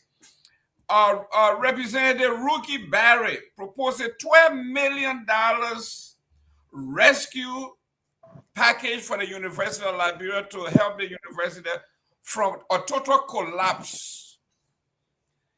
They are saying the University of Liberia, without a major infusion of money, the university is going to be basically a shell of itself. It will collapse. Mr. Namwe. Yeah, Jerome, when the current president was nominated, a number of us, I believe on this network and on other, platforms, we said it. This president, she came to the university with a background in grant writing. And we said, we were hoping that she was not coming to the university, hoping to depend on the budget to do the things that she wanted to do at the university. We thought her success would largely be dependent on her ability to go out there and find the resources that she would need to turn the school around. That doesn't seem to be happening. And she may have approached some of these lawmakers, and and now they're trying to get it out of the budget, which is going to be a tough fight for her. I really believe I had hoped that she would look to outside resources, such as the Bill Gates Foundation and other such, Melinda Bill Gates Foundation, other such, philanthropic organizations to go out there and try to rally and bring in some money. But, apparently that is not happening. So I really feel I'm a little bit downhearted because I had hoped that she would come to the university and use her connections, bring in some resources and not depend on the government, and therefore be empowered to do those things that she needed to do at the university, disrupt the old boys, club, the old culture of, this is how we've done it here before. If you can't play the ball here, how we play here, then you might as well pack your bag and go. So I don't know how this is going to play out. Representative Barry, I think she comes from the Rule of Law Caucus, if I'm not mistaken, which I think doesn't put her too much of a better bargaining position to move anything with the executive, because she's not from the from the rescue camp, I think. So I don't know how much push she's gonna have with trying to rally $12 million, in the budget. I don't know. Well, Chief George, here we are. I think it was on this show where you guys showed the University of Liberia, the Findale campus, where the girls were going into the bushes to use the bathroom. And then on the main campus, we saw the rain coming in, and the students are sitting around, and the rain is just pouring in, and we see mold everywhere. The representative have done her review. She visited the school, and they did a budget, and she said the university minimum $12 million to prevent the university from total collapse. Well, look, I would say this: if our people are serious, the lawmakers are serious, they won't just be talking what it's saying right now about university. The budget comes before them every year. They will know exactly what to do. They will prioritize the University of Liberia. They will go and do assessment visits, and allocate the resources that is needed to make universities second to none. And just saying that, there's no guarantee that they will do anything about it, because we're not prioritizing it. They're not prioritizing the University of Liberia stuff. So when I see them put in the national budget, maybe a 50% increase to the University of Liberia budget, I don't know the serious, but right now, she should be saying, first of all, that we got to cut down our benefits and other stuff to pay for what we are proposing. I mean, the people are not Liberian people. Really, to be frank with you, we are not the lawmakers and everybody. They're not really serious to help to transform the country. So I don't waste my time on such a thing, because it's just talk right now. Talk. If you are serious about it, we'll put a bill on the floor calling for them to cut down the benefits and the salaries and put the money towards LU. That we need to do. But right now it's all talk. Right now, talk. And that's why that news is not even trending. It's not even trending. You see, if that news was big news trending, right now I think the news that trending today, that is issue with the Trump, the visit for African leaders, the visit of Boyka going to the embassy today, and also they officially indicted the former speaker and others today. They officially indicted them and so forth. But because people really know that people just say this thing just for the moment. Yeah, if you serious about you, we'll know. We'll know. Right now, I think they're serious right now. Well, Pewee, we have been preaching this over and over about the condition of the University of Liberia. And here we are, the representatives have actually come out and say, from their assessment, the university minimum $12 million to prevent it from collapse. A few days ago, we read it here, where the Commission on Higher Education put the University of Liberia on probation as one of the universities that needed to be resuscitated. And she is saying the assessment said minimum $12 million to keep the university from being total collapse. I think that makes a lot of sense, and we all support Representative Barry for that great initiative. But we've been putting in the place there's a need. I thought by appointing the recent president of the university was the beginning of solving the problem of the university. That was my thought process on the most serious note. But it's increasingly unfortunate and that we still hearing lack of support for the university. There's no appetite from the administrations. And ever since she was appointed and all these things, there's this struggle we only have one university in the country, one state university, one state-run university. Now, I would have thought that to even prepare this country, and most of those in the legislature, they would be gone tomorrow. And we have to understand this. It's not about us. It's not about us now, this generation. It's about preparing even the same generation, because you can still be 40, 50, and go back to the university and learn. We need to. And before even leaving from this the land to come in other countries for us to seek further education, we went to the University of Liberia. Well, it was not the best university we went to at the time, but at least it prepared us to meet international challenges, if you will.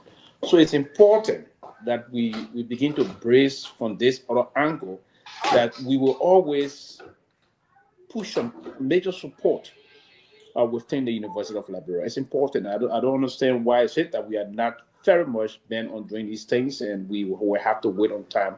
So it's not a good sign for us. We don't have one state university in the country. That university is serving the entire country, and is the most reasonable in terms of tertiary education, in terms of tuition and fees.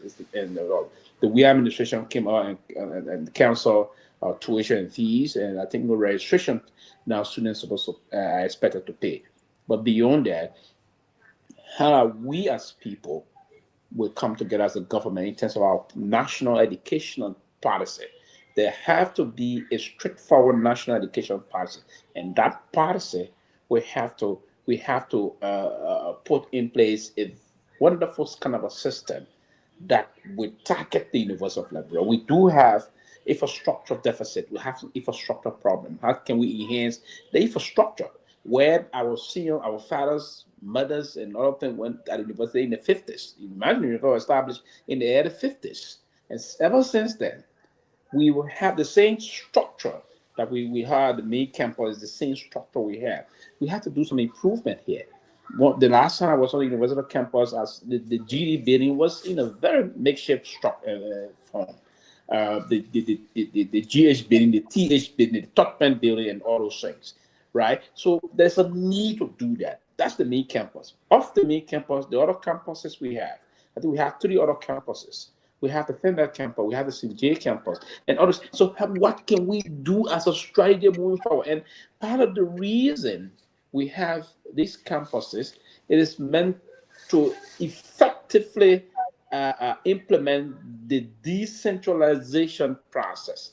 And the decentralization thing of the University of Liberia will enhance, let's say the CJ campus, if you are from Grand Kitma and some part of Bomi and Bapuru County, you don't have to come down to the main campus in Monrovia. You don't have to do that. You don't have to go to the Fender campus.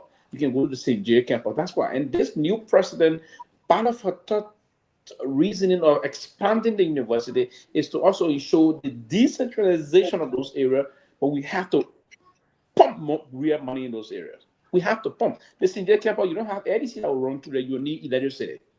And those campuses will have to be fully equipped with laboratory equipment and some good laboratory technicians that will enhance the training of students into the new global world we find ourselves. AI all coming in, you want to be training students that will not have the understanding of technological modern days. It's unfortunate. We cannot accept ourselves to be backward. And that's the cry we said yesterday.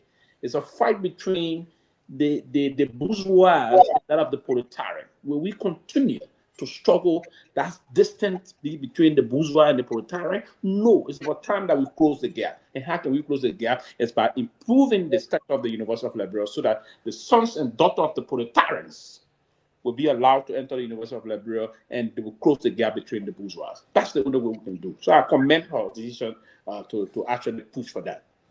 Let me agree with you. I want you to close on this. Okay. The word he used between the fight between the bourgeois and the proletariat, he talking about that. Now we are talking about, let's look at the House and the Senate. The House and the Senate are not run, or even the executive are not run totally by the bourgeois anymore. So what's wrong with the peasants, children of the peasants, okay, now that are in power to invest their quota all the government's resources into improving their own lot. We cannot, at this point, I cannot blame the bourgeois now. I'm blaming ourselves. You'll take close on this, so we'll move to the next one. Well, yeah, the problem you have is you have a bunch of people right now who are in leadership who have absolutely no value for education. They have no interest in education. I mean, there's no wonder there. You think Yeke Kehleboe is going to appropriate money for education? With no disrespect to Yeke, what is it going to do for him? He has seen the highest as he can go in his life. Where else is he going to go? So education means nothing. When you and I were coming, like Sylvester, education is a great equalizer. That's what we use to be able to sit with the children of the proletariat he's talking about, because we went to school together, and therefore we could compete with them at the job market and all of that. But most of our guys in government right now, education did nothing for them. They got their barrel of the gun. They don't need the education. So they don't care whether University of Liberia is falling apart. And coming to what Sylvester is saying, every university, the University of Liberia, right? The students who live in Maryland who want to come to the University of Liberia don't need to come to Monrovia. Every major university has satellite offices. Fender campus, senior campus, but the university needs to be empowered to extend beyond Bon County, beyond Granger, all the way in all parts of the county. That's what makes you a university. Right now, that place is a college. LU is a college. It's not a university. As a university, you have to have functional, self-contained satellites all over the country. We don't have that. Everybody who wants to go to the University of Liberia has to come to Monrovia. Why? President Weah came in, and I think where his gesture was good, but it was political. He made free tuition. Everybody could go to university, but he did not provide the resources for the children to learn anything. They went to the university, nothing to teach the children. And even hampered, to be honest, even hampered the university, because why it did, we were collecting, the students were paying tuition and fees. They stopped that. And that helping the University of Love. Correct. Without making provision to replace that income. Yeah, that's the other side of it. We have to be. Yeah, that's the other side of that. I agree with Sylvester. We have to be intentional about what we want to do, but we need to support the university because the university is the one that's teaching our future. The children of the future go to the university. Look, right now, with all of the lack, all of the absence of everything, look how the students perform in the university. Look, the children are very brilliant. They understand the issues very well. I said this for free. Yes. Yeah. Imagine if they were given the resources, what they would do. Our man, one Peter West, I keep on pushing it out. But why you don't expect me to push out? I hold it now. Listen, you want me to sit down? Yeah, and wait for him. Well, ladies and gentlemen, I can't want me one big piece ago. Peter, if you want me to yesterday, I didn't beg you. You tell me, I'm not a weakling. I don't do that. That's I'm not a pink, so I will have to work. Yeah, so that's right. If you're going to say you can make him a sleeping all day, I didn't know. That's right. Listen, in America here, we respect and the dignity of labor. Okay, guys, listen, real quick before we get back to track here. There's something major happening in Liberia yesterday. A journalist by the name of Alex Yomi was abducted in Nyenwolo County. It said broadcast Liberian journalist Alex Yomi of Radio Lawili in Tapeta, Nyenwolo County, is reported to have been abducted and taken to an unknown location. The Press Union of Liberia is saddened to announce calling for his unconditional release without molestation. The PUL received news of his abduction early Tuesday, July 1, 2025, from the Liberian journalist Christopher Fan, Executive Director Officer of the Nima LTV Limited. Men believed to be members of the Poorer Society in Nyenwolo County are behind the kidnapping of journalist Alex Yomi, which occurred on the evening of June 30th, 2025, shortly after he broadcast a directive from the Ministry of Internal Affairs suspending all activity related to the Poorer and Sandy Society. They broke into the studio, adopted the guy, took him away. I'm bringing this up because those of us who are doing this here, can you just imagine you are reading not even your own opinion? Okay, we are talking about a publication from the state, and people break and take you away and say, this is what Mr. Namwe, this is unsettling. Look, it would have been laughable if an individual were involved. What are they going to do? Where are they taking him? I mean, for what? Like you said, he was not even offering his new opinion. This man was just rebroadcasting his public service announcement. So, I appeal to my niece. Call me up here. I hope she's getting the support. The superintendent of NIMBA. They need to get on this thing quickly. She's doing a wonderful job over there. I hope this thing doesn't embarrass her. Are the country that were arresting? Yeah, just went into the studio, took the man, and said, "Why you reading it? Why you reading it now?" So, they need to bring the man back. All right, please bring the man back. I don't know what this is. Okay, let's go to the former assistant minister breaks his silence, accuses Myean of diverting and misusing U.S. $2.5 million Saudi grant. Chief George, this thing is getting funny and curious and curious. But you want to play his voice first? I don't know if we have it, but Honorable George, he spoke he on audio. Yeah, he spoke on radio in the Canada, radio in the country. As Ministry of Foreign Affairs, 500,000 for full ill.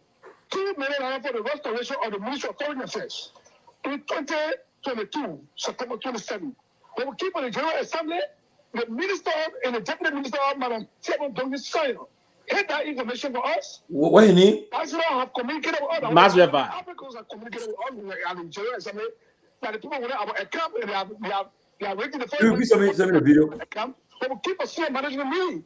Give me a hit that information for us until somebody raise that issue in senior management meeting. For years. 2022, September 27, 2022. Yeah. The government of Saudi Arabia transferred a amount of $2.5 million to us as Ministry of Foreign Affairs. 500,000 for full ill. $2 million for the restoration of the Ministry of Foreign Affairs. In 2022, September 27, they will keep on the General Assembly. The minister and the deputy minister, Madam Kehleboe Gongloe, hit that information for us.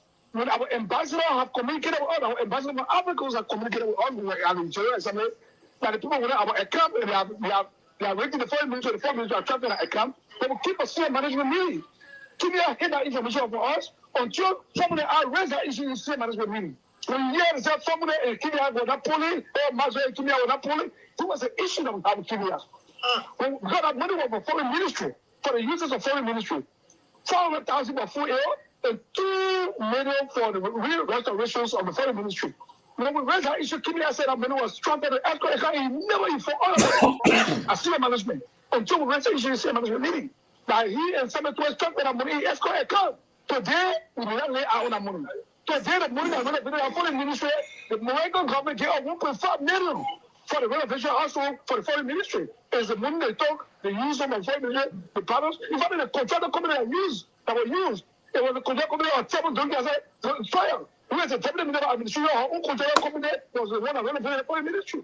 And when we raise the issue of conflict of interest, we are looking here. Look, let me just say you, any government that want to succeed, we cannot run the government on friendship. We will not succeed. We raise the issue, I respect President. We are, I own that with him, but he allowed things to happen to then allow our government out of the power, all the power. We raised the issue, we keep on cabinet meetings. The last cabinet meeting was in Qatar. And the issue was raised, but he said, let's back on and let's hold it, let's put a new page. But yet, those ministers in general ministry were the head of entity. They're not related to the delegates, they're not related to the assistant minister of the telegram. The government of Saudi Arabia saying that amount of money, 29,000 back rates, it was for the National Disaster Management Committee. We had a ceremony in the conference house of the foreign ministry. During the 10-hour ceremony, we went at the warehouse to 10-hour. They could see the rice, the was in a green and white bear.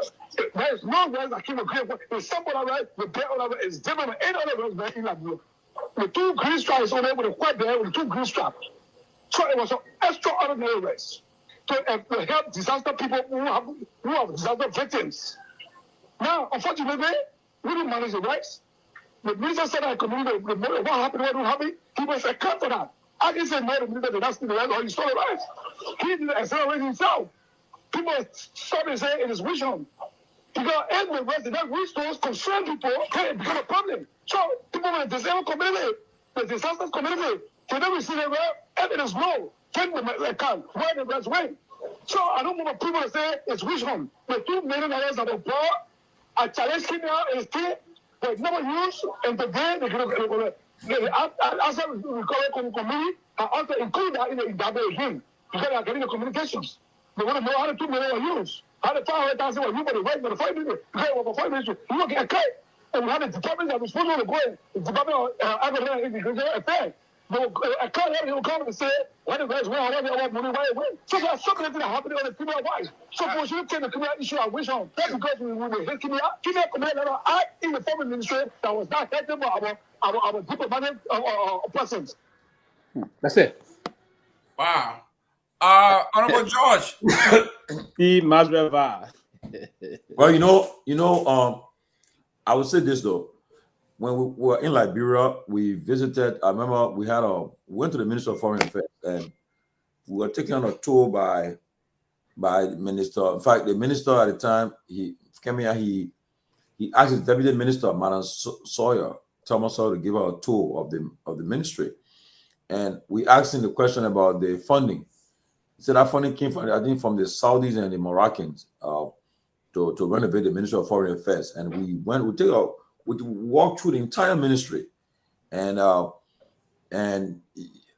you see the ministry have a facelift today is because of that funding. But again, there wasn't money that came from the Liberian government, right? But it was for the Liberian government to renovate the ministry. So I think if the assistant minister, instead of just having all these allegations, I think he can ask I'm sure when Torgbean left, he left a 10-word notes. I think Minister Beslow, Minister Yanti, she maybe if they feel that the money was not used for internal purposes, the money was misapplied, they can call for an audit. They can call for an audit, and based on if the audit comes out and say, well, okay, but to just, there was a long beef between Maxwell, Vi, and my brother Famula and Minister Kemia, to the extent that something happened at the embassy at the UN headquarters in Liberia headquarters at the UN here, and they were doing a heated election, and I think Famula said something, and President we have I think fired him. I think he got fired for that. Well, what happened? So if they have this concern, instead of just throwing it out there, let him go and give it to GSC and say, well, you guys audit the ministers and his deputy for this money that received. So I think that's the best thing to do instead of just calling and making all that noise. I think the best thing to do, file your complaint. Right now in Liberia, everything we do right now is about audit now. Yeah, send a report in, audit. And for me, I'm one of the person who I'm not against audit. That's why I like Mr. Nangbe when he said audit legislature now. Liberian people should be intentional. You get what should be doing. So if one of the demands to the people are trying to march to stay the protest, they should demand that one of our demand would be legislatures to be audited. If it's not audited, we'll not leave the streets. I mean, the kind of protests I want to hear about. So yeah, if the legislature will be audited, we demand that it be audited. And that's what today I had a long talk with Yeke Koluba. He just came back to the country in town. He called me, we talk for long. Like I said, I'm clear with you, I'm running for president. I'm clear. Nobody gonna take me from the race. Nobody gonna tell me say I will run for president. He said, I'm telling you now, I'm running for president. And you look, they had a guy called Ross Perot, right? In America. Chief, is he running as an independent? So far I think because he didn't talk about party. So he talked about running for president, and he said he loved his tour he just did in the country since the election. He said he's the only person who have gone to the people to do a So I'm not berating your conversation with him. So you took long time to have conversation with Yeke to be president of Liberia. You see, it's not. Stop it. But go ahead. Yeke, you can say what about Yeke. You took long time to have conversation with Yeke. The man called me. My Jack is called. He called me, and we talked about the issue. But the man said you were clear. They told me all the things that have happened in the country. But Jeb promising to be his special advisor and see on campaign. Oh, the point is, the man said happening in the country. Nobody. I mean, even from you, he been talking. It's like me sitting here and say, let me just say this, Chief. If he approached Emmanuel, but the idea is very vocal. Okay, I agree with the way he addressed the issues. I agree I agree that Yeke might be insulting the president. I against it. I won't support him insulting the president. Say no, I against it. But the man said the fact of the matter is that the opposition leaders, the people who should have been in the forefront, make it to take hold the government accountable. I may need to see a psychiatrist. Maybe he don't want to represent this. Now he won't go. He need to really see a psychiatrist. On a serious note. Why? Eh? The way he behaves. Let me say the Chief, right? Look, most of the time you look very attractive for an office until you start running for that office. Hillary Clinton will relate. Hillary Clinton, not as a presidential candidate, she's the most popular president in America, but the moment she announces she's running for president, then her popularity begins to drop. Right now, you guys, all that thing he's doing, Henry Costa, all these people. Not contest president. Right now, but as soon as you announce you want to be president, he's seeking attention. That's all. Yeah. Very important people like you. Let me say this, Olo. I sit down, we sit down on institutional gathering, we talk to people, right? We go to funerals and things, go to cookout. People tell you, it's all right, but you have people that you think, people who you think are educated, hurry up, but they tell you, say, look, if you get more president, go raise a vote for you get. You see it? So you're saying you plan to support you get. Yeah, but let me throw something here. I want to discuss the Maswell issue also. Let me end this. Right? Yeah, go ahead. I said to him, I said, look, me, I will not be. See, right now, knowing what I know about politics now, I won't be the first to jump to any party now. No. Because I know that our politics is very dynamic. It's not stagnant. Come 2020, 27, 28, you start making your move. Right now, most of the happening right now, you will see, you say, you said it. It will change. But let me tell you this. It will flip along the way. Things will happen. We know. Let me tell you the reason I'm siding with Tomalin George here. My wife is from Haiti. There was an election in Haiti several years ago, and there's a guy who was a reggae singer. He said he was running for president, and I just laugh. We laugh him off. Say, man, come on, this guy who go on stage, naked and all that stuff. Guess what? For some reason, he picked up the backing of the U.S., and this guy became president of Haiti. This guy, I'm talking about. This guy is one of the vile human beings you will ever see. It happens, Jerome. Even the president of Ukraine, he's a comedian. He was but these people, they have some kind of formal education. I'm not disrespecting Yeke. That's the problem. Yeke is equipped with the technicalities and application required. Zelensky was a comedian, but he's educated.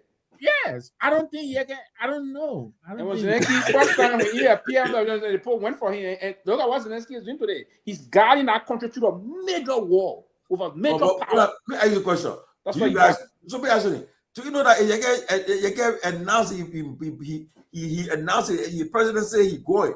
You see people going back. What you say? Yeke got some stories behind him during the war that I don't know if it is true. That I don't want to outright to say.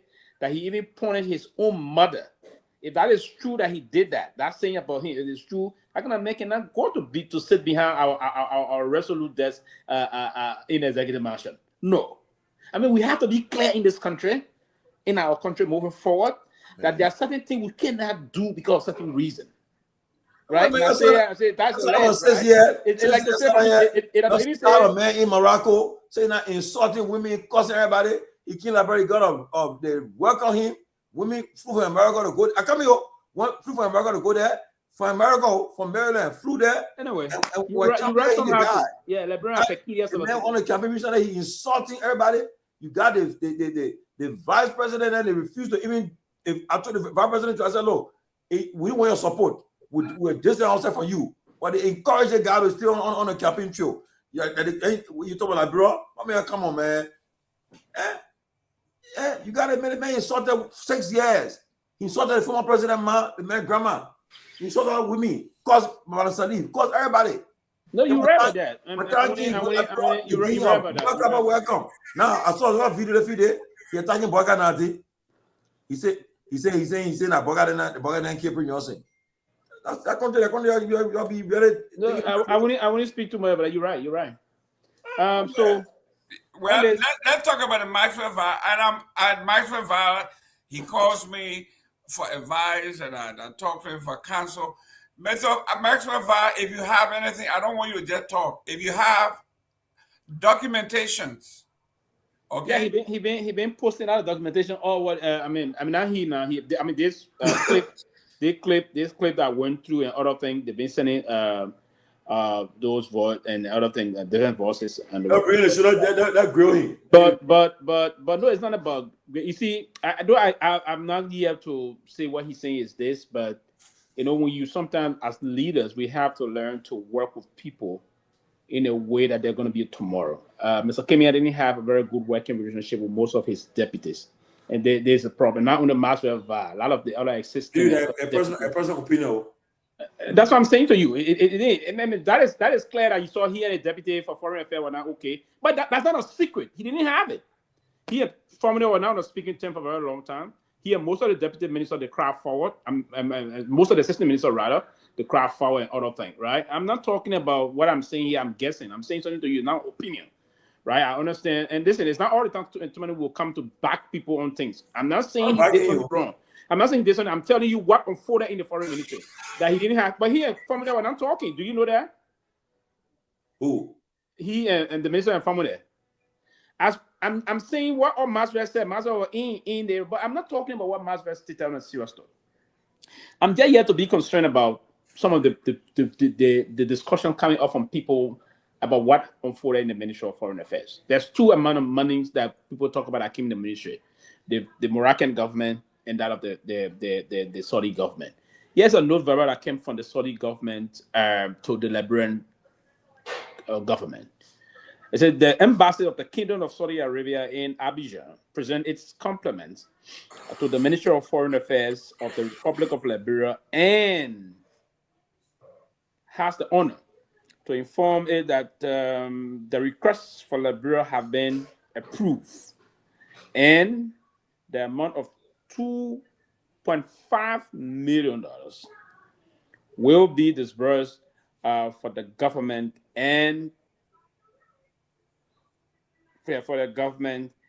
divided as follows. The amount of $500,000 for full aid and the amount of $2 million will go for the renovation of the Ministry of Foreign Affairs. Accordingly, the embassy would like to be provided with the bank details of the bank detail account of the Ministry of Foreign Affairs in Liberia, so that it could take necessary action regarding the transfer of said amount. I just wanted to go there and say that. No, so, and according to what he said, and for me, I don't have issue with all these things. Normally, Minister of Foreign Affairs will go and lobby, or government will lobby within bilateral partners to see if money were coming in for some developmental initiative. The only thing here is, for me, the government, and that's what I said it last night, is one person stole dime from the Liberian government. It should be open to think, but I cannot come up right here and say, oh, he did this, he took this money. No, I won't say that. But what I'm saying here that too many was not willing to agree to is there was a lot of problem in the Ministry of Foreign Affairs between Myean and some of his assistant ministers and deputy ministers, right? For instance, the assistant minister for European affairs, there was a serious problem. The assistant minister, Maxwell, said it also today, and the deputy minister. So there were a lot of issues unfolding there in the ministry. So if you see most of these things coming up, those verbal being leaked and other things, this amount, that amount, and other people say the money will put in extra account. There's just a need. If the government of Liberia currently want to go and say they want to investigate, I mean, they find out how much, because Maxwell is saying something here that is concerning. If the company that did the renovation is owned by Comfort Soil, it's a concern that they should look into it. So these are some of the things they're saying that I'm not the one saying. It's a legitimate concern, but right. So if it's owned and the money that the Moroccan gave, so which one did we use to renovate the foreign ministry? So these are just major concerns someone will ask. That's why I'm not saying. So I mean, it's a legitimate concern, but the thing is that Maxwell, you should invite him. You know that's what the platform is here for. Invite him. Like personally. There's an issue going on with the managing director of the MPA, with the Chinese guy, and I reached out to the MD. I said, look, you work the issue against you. I mean, allegation against you is a serious allegation. I want you to come. I want you avail yourself. Come and be heard. Because it will bring the Chinese guy. It will bring an interpreter. Will come. And will come and make his case. So we all do our due diligence. You invite people. Somebody accuse you. Reach the other side. Say, well, that's what people say. But you want to give them to come and be heard. And you see when the Fadiga brother will brought AB2. If the person decides to stay away, and we'll come up with a story, that's it. But with Maxwell VAR, let him come forward. Let him bring all his documents. Let him come forward, and then we can question him and find out what he's saying is true or not. Because most of the time, people, like for instance, the issue about the lady who said she was harassed sexually by the former foreign minister. We listen to the whole story. Ben Sanvee, Peabody, myself, I think, and careful. Listen to the whole story. We'll tell you. And you see the exchanges between even this phone from her phone to the minister's phone. You won't believe it. You say, but then why would she come out with that kind of allegation against this person? So that alone tell you that people just make an allegation too. They can, the man was sexual. No. So I good to find out things. My year story, that book is so automatic, everybody know. Not because of that. The first thing you do, give people that due diligence. You gonna say accuse Mr. Gimel of something that you wrong with the story. No. Reach out Mr. Gimel. Mr. Gimel, this is what I heard about you. I mean, I want you to give me a side of the story. If you want to come, we'll bring you forward. But if you refuse and you dodge it, then that was happening. But people, these allegations are serious, and I pray that Maxwell can come forward. I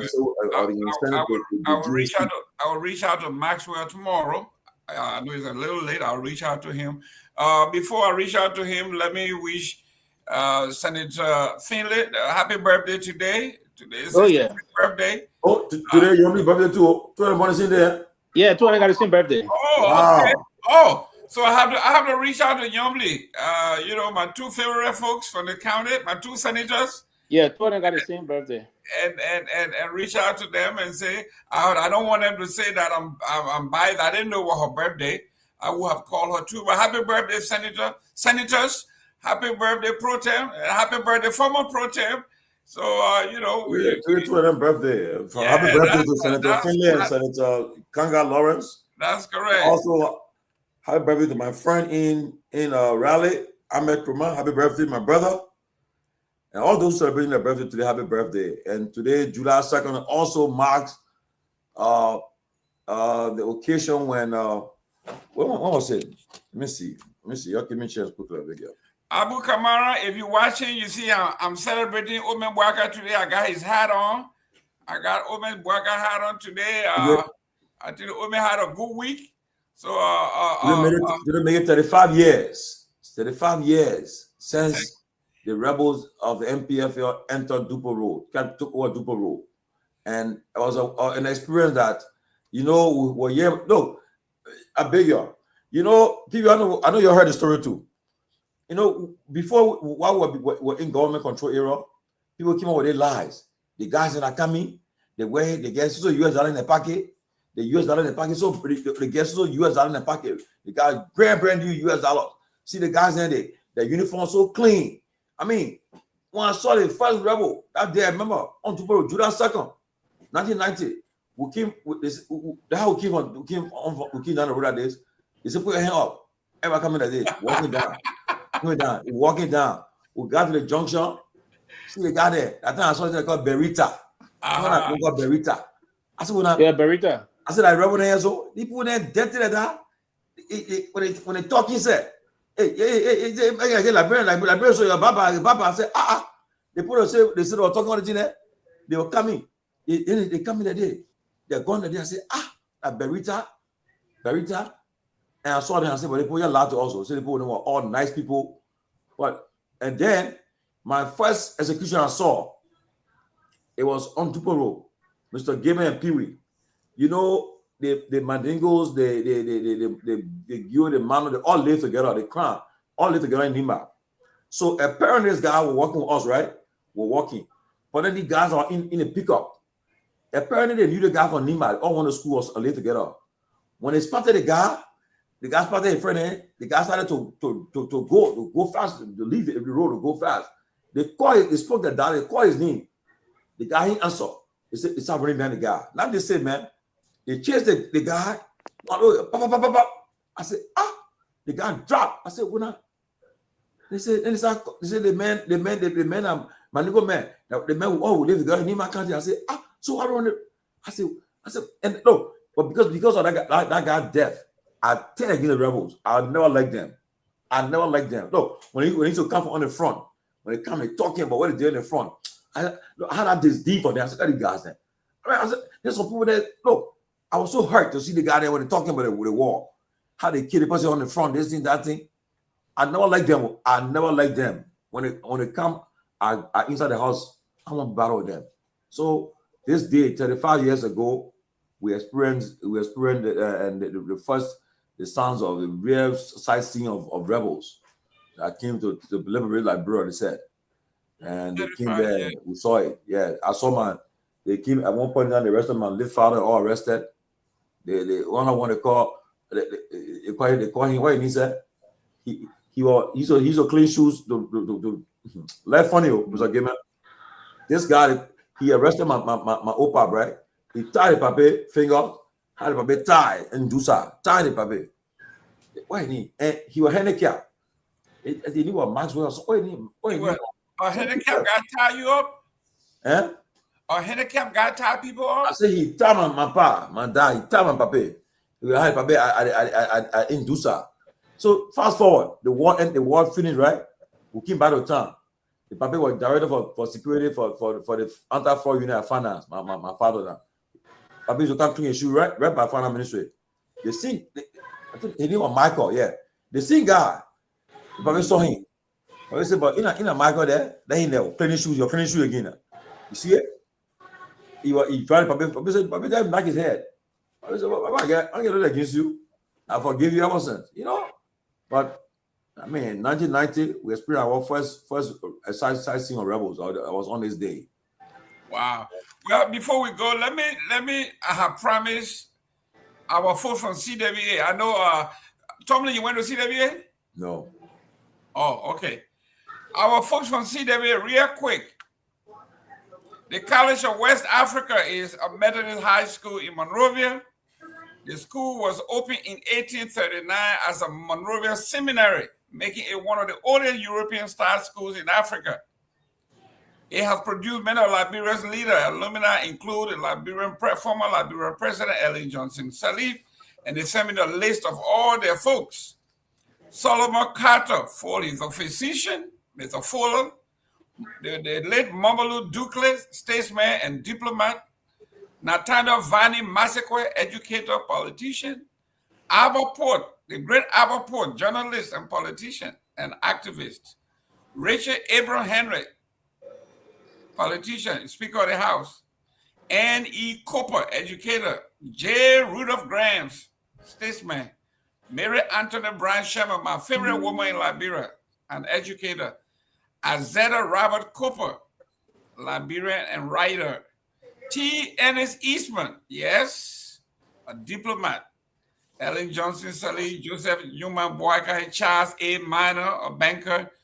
The Honorable Torgbean Tipota, economist and politician. Emmanuel Shaw, Nathaniel Barnes, Alexander Cummings, Patricia Wesley, George Clay Kerr, Charles MacArthur Emmanuel, sons of Charles Taylor, Joseph Boyu, Secretary of Public Works, and Yatazo, among many. No, but Charles didn't graduate from there. No, eh?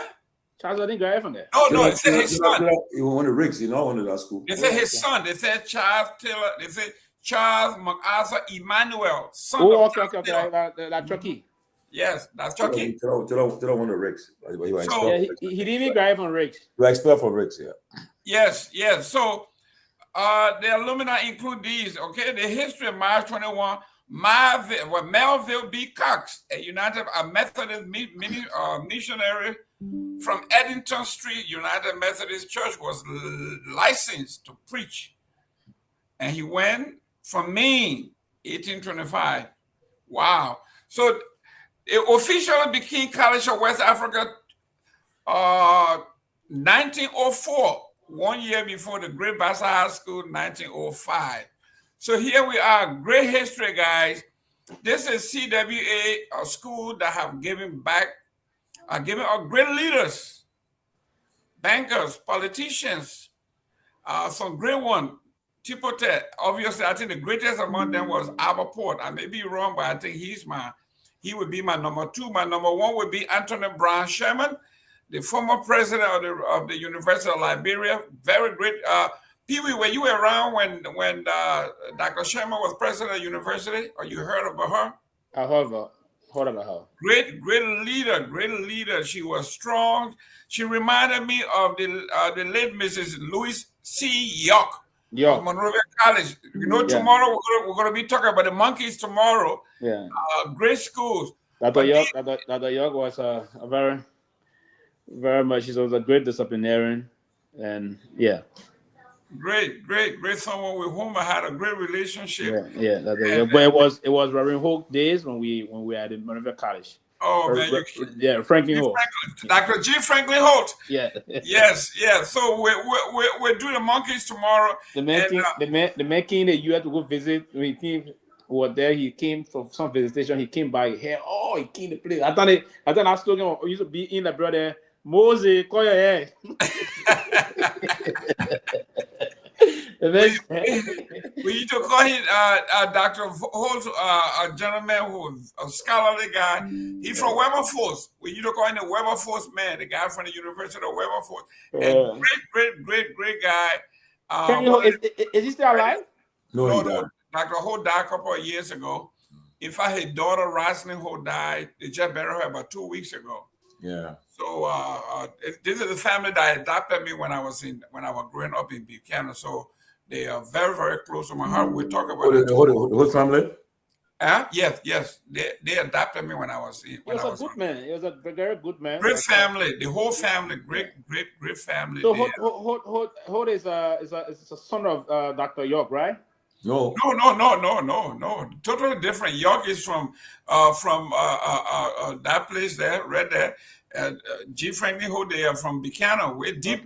But York from the scene. You're from what? Carysburg? Man, we're from Bijo Town. We're from number 3 district, Grand Bassa County. By the way, on Friday, which is the 4th of July, we have Steve Torbert, the son of the late Stephen Torbert. Okay. His brother. The Prime Minister? Yeah, a brother of the president. He died in a plane crash. That's correct. His mother was Ned Duke Torbert. Steve Torbert will be our guest. Our guest on Friday. We're talking about the recent event that took place in the country. We have invited families of all those who parent family recently reburied. So Steve Torbert will be our guest. Hope to have a very nice interaction with him. He knows a lot about the prior to the coup and what happened. You know, yesterday made it 45 years since 45 years later. Now, but we have on April 12th and April 22nd. I hope to be on. I hope by then I'm deciding to drive. I'll be riding by then. Yeah, if he leaves to rather than 5 hours travel drive. Yes, 5 hours, 10 minutes. So he'll be our guest. We'll have a nice discussion with him. Let's come and we'll discuss about the incident that happened. Look, yesterday we received a lot of feedback about the program yesterday. I never knew that program yesterday I had was people were well watched, and people some people are not happy with some of the feedback we received. Were not happy that if about the discussion where it went to on certain side, but that's Liberia. What feedback? Some people felt that people were justifying the execution of the 13 folks. On the show, we were justifying it? Some folks look at it as being so much. Some people were justifying it. I come to me before you continue. There was nothing of justification. We were just saying. I mean saying that the people observation, that own observation, right? That's why it's good. That's a wrong observation. They didn't very well now. It's good that people come and let's share their perspective about what happened, because I mean I know if you are young, when folks were young, you were in a 10-year-old, 65-year-old, and they saw their parents being executed on the that was we already condemned so that. they have that kind of an effect on them. And 45 years later, before they saw that they having the reburial and so forth. So that's why hopefully when Steve Tower comes on the show on Friday, we can have a nice discussion. We can share everything with each other and what's happening. But let's look forward to that. Wow. And also today they formally inducted the former speaker and other lawmakers, right? They formally inducted them.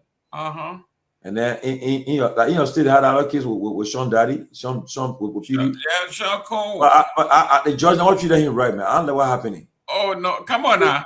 No, but why you putting the man in jail again? The man sleeping in jail tonight. Listen, the man's going to jail for 20 years. No, but at the judge discretion. I mean, the major charges the man wanted. They found him not guilty for the major charges. Yeah, but you said the distraction. He uses his distraction. That judge is not being fair to that brother. Let's be frank. Come on. Oh, I mean, you couldn't prove the case on the man. Now they come on. No. They proved the case. They didn't prove all. They proved some. What did they prove? The main one they didn't prove it on the man. No, listen. Even he got 20 years. The one he got 20 years. He better don't be fresh before the judge say you do 10 years consecutive. The man probably judge waiting for him to take him home today.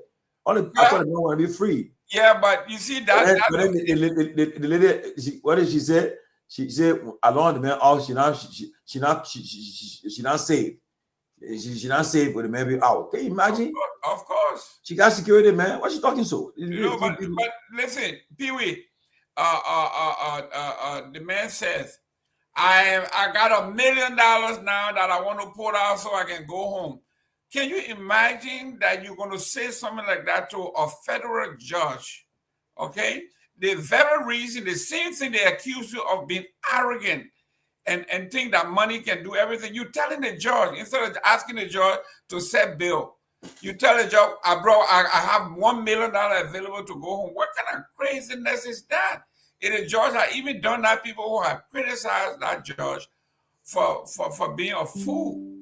If you are a person whose life you were so going to jail for life, and they spare you to give you're going to get 20 years, up to 20 years, and it is the judge's discretion for you to be kind and respectful. And Diddy surrender his passport. Okay, he been in jail since September. Okay, I mean, the man is not a flat risk. He's not a threat.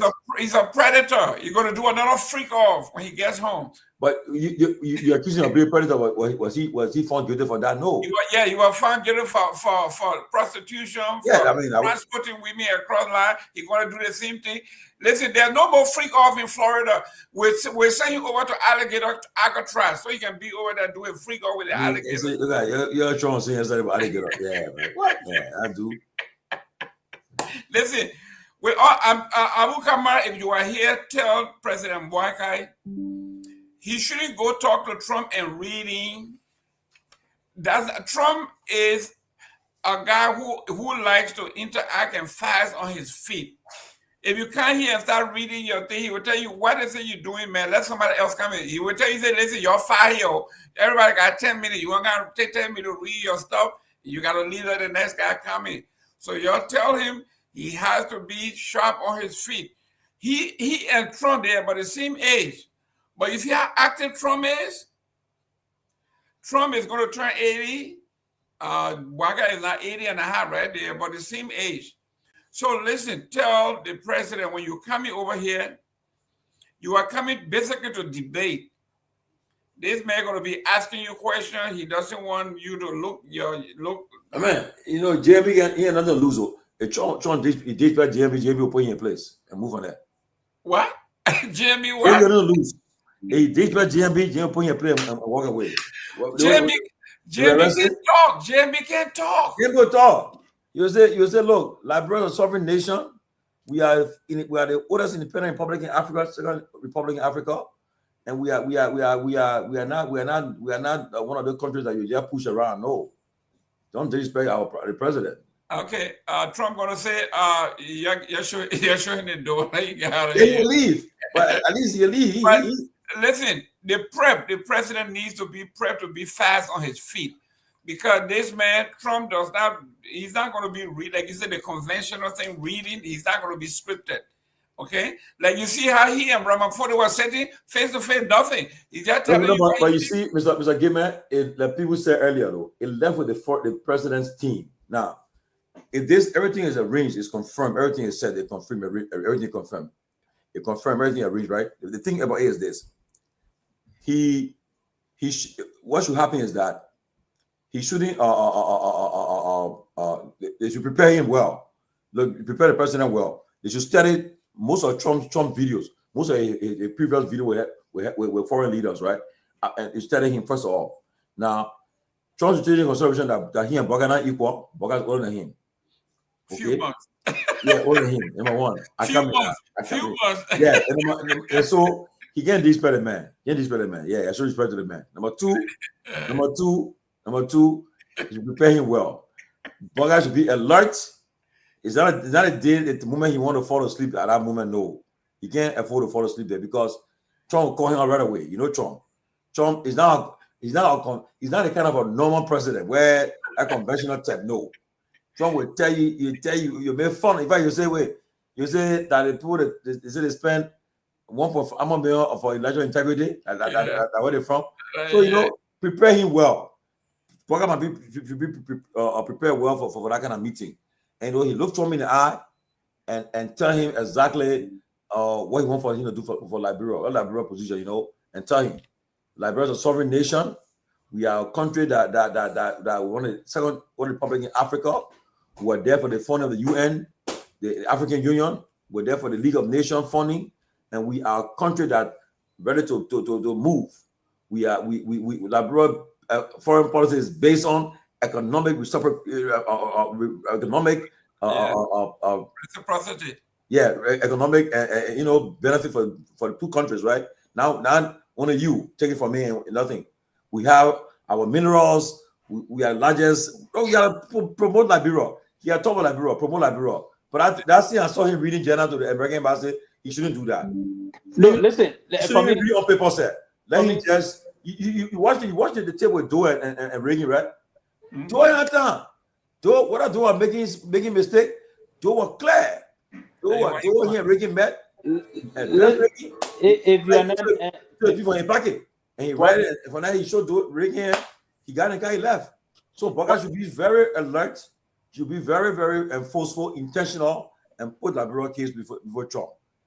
Trump is a disrespect, and Boga should tell him boldly that Liberia will not tolerate that. Boga should not even allow that to happen, and I don't think that will happen. And hopefully, our ambassador will get from work permit now. Let him start working on work permit. Who's our ambassador? No, so let me address that. I mean, no matter want to show anything unfold, I'd love to go deep behind and get the facts. So why who's our ambassador? Our ambassador, Hassan Conte, ambassador extraordinary and plenipotentiary. Not yet. Will you give me a chance? Not yet. He is now the ambassador extraordinary and plenipotentiary of the Republic of Liberia near Washington, D.C. He presented the letter now? Ambassador Conte presented his credentials to the deputy chief of protocol of the warehouse. Man, listen, that's not how it works. Listen, Tomalin, when you take me, come on, but Pewee, you're a foreign man. My man, I'm going to here. You know how it works. Unfortunately, give me some time. Let me educate us and the listeners. Unfortunately, it has not been happening. It's sometimes under some circumstances, and that means, but it has not happened to us in recent history. Nobody has done it. So, yes. When the first ambassador, Guar, came, Honor Elling, all of them presented their credentials to Bush, to Obama, right? There was Ambassador. First, it was Ambassador Charles Mann. We had Charles Mann, Ambassador Charles Mann. We had Ambassador Barnes, Barnes. Then we had Ambassador Solonte. Yes. Solonte, the presidential candidate. Solonte, Johnny Solonte. No, Jeremiah Solonte. Jeremiah Solonte. Jeremiah Solonte was the cabinet director. Jeremiah Solonte. Then from there, the woman came in, the woman that we are changed to bring Patton. Patton also came. Patton presented credentials to Trump presidents and the rest. But unfortunately for him, I just got the information. I forgot to start on the show this way. I got the information that he presented to one of the deputy chief of protocol at the warehouse. Yeah, but then that means he's not fully accredited yet. No, he is accredited. He went through the same thing, but he could not. There was no time. The president saying he give to the president of the nation. The president, yes. I don't know if I'm about to call on some. I don't want to call that person, but the person still work with the government. I'm about to call on one of our diplomats to find out if that is part of the culture, and I will just research from the International Protocol Center and the Protocol Center. Yeah, but he presented his credentials. I just been reliably. It was even the papers that he presented his credentials. Yeah, in Liberia. In the papers here in the US. We see picture of Liberia. I will get that aspect inform us before the end of tomorrow. He presented his credentials, but he didn't present the credentials to the president. But why the papers in Liberia didn't even carry that? Exactly. Unfortunately, because it was done on a kind of very low profile. So yeah, he presented his credentials. I mean, all they just renew a weapon made. All they did for him. Honorable Pewee, do you think what's going on in the Middle East had anything to do with that?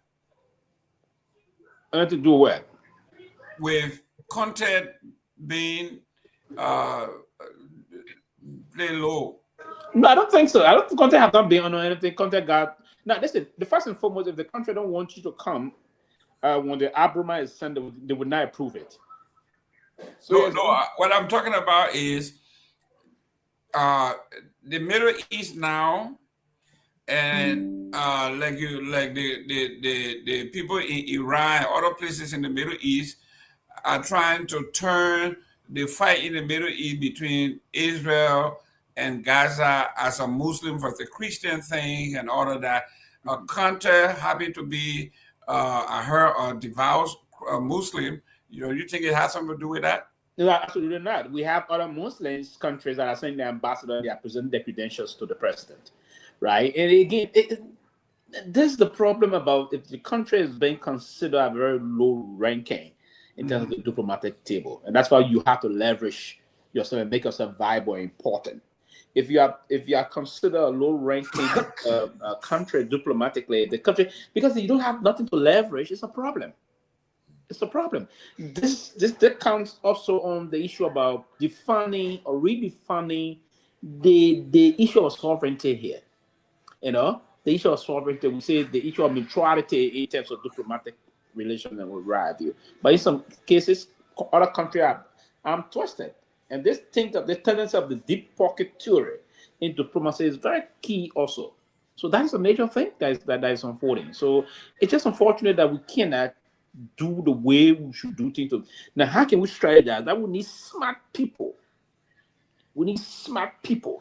Now, if we don't have, if we do not have a kind of a smart and an extraordinary president, you okay? Yeah, he's following. He's reading. Oh, people texting him. Oh, okay. Yeah. If you don't have a kind of a leader that are extraordinarily smart, that got those capacity to turn things around. Now, and one of the God-blessed leaders that we ever had to do those things for Tito, but he didn't have the opportunity to extend internationally, right? They just stalking. But the president that really leveraged that was Madam Ellen Johnson Sirleaf. And he said it would sit Yvonne Bush, and she even pushed over to our country. Yeah.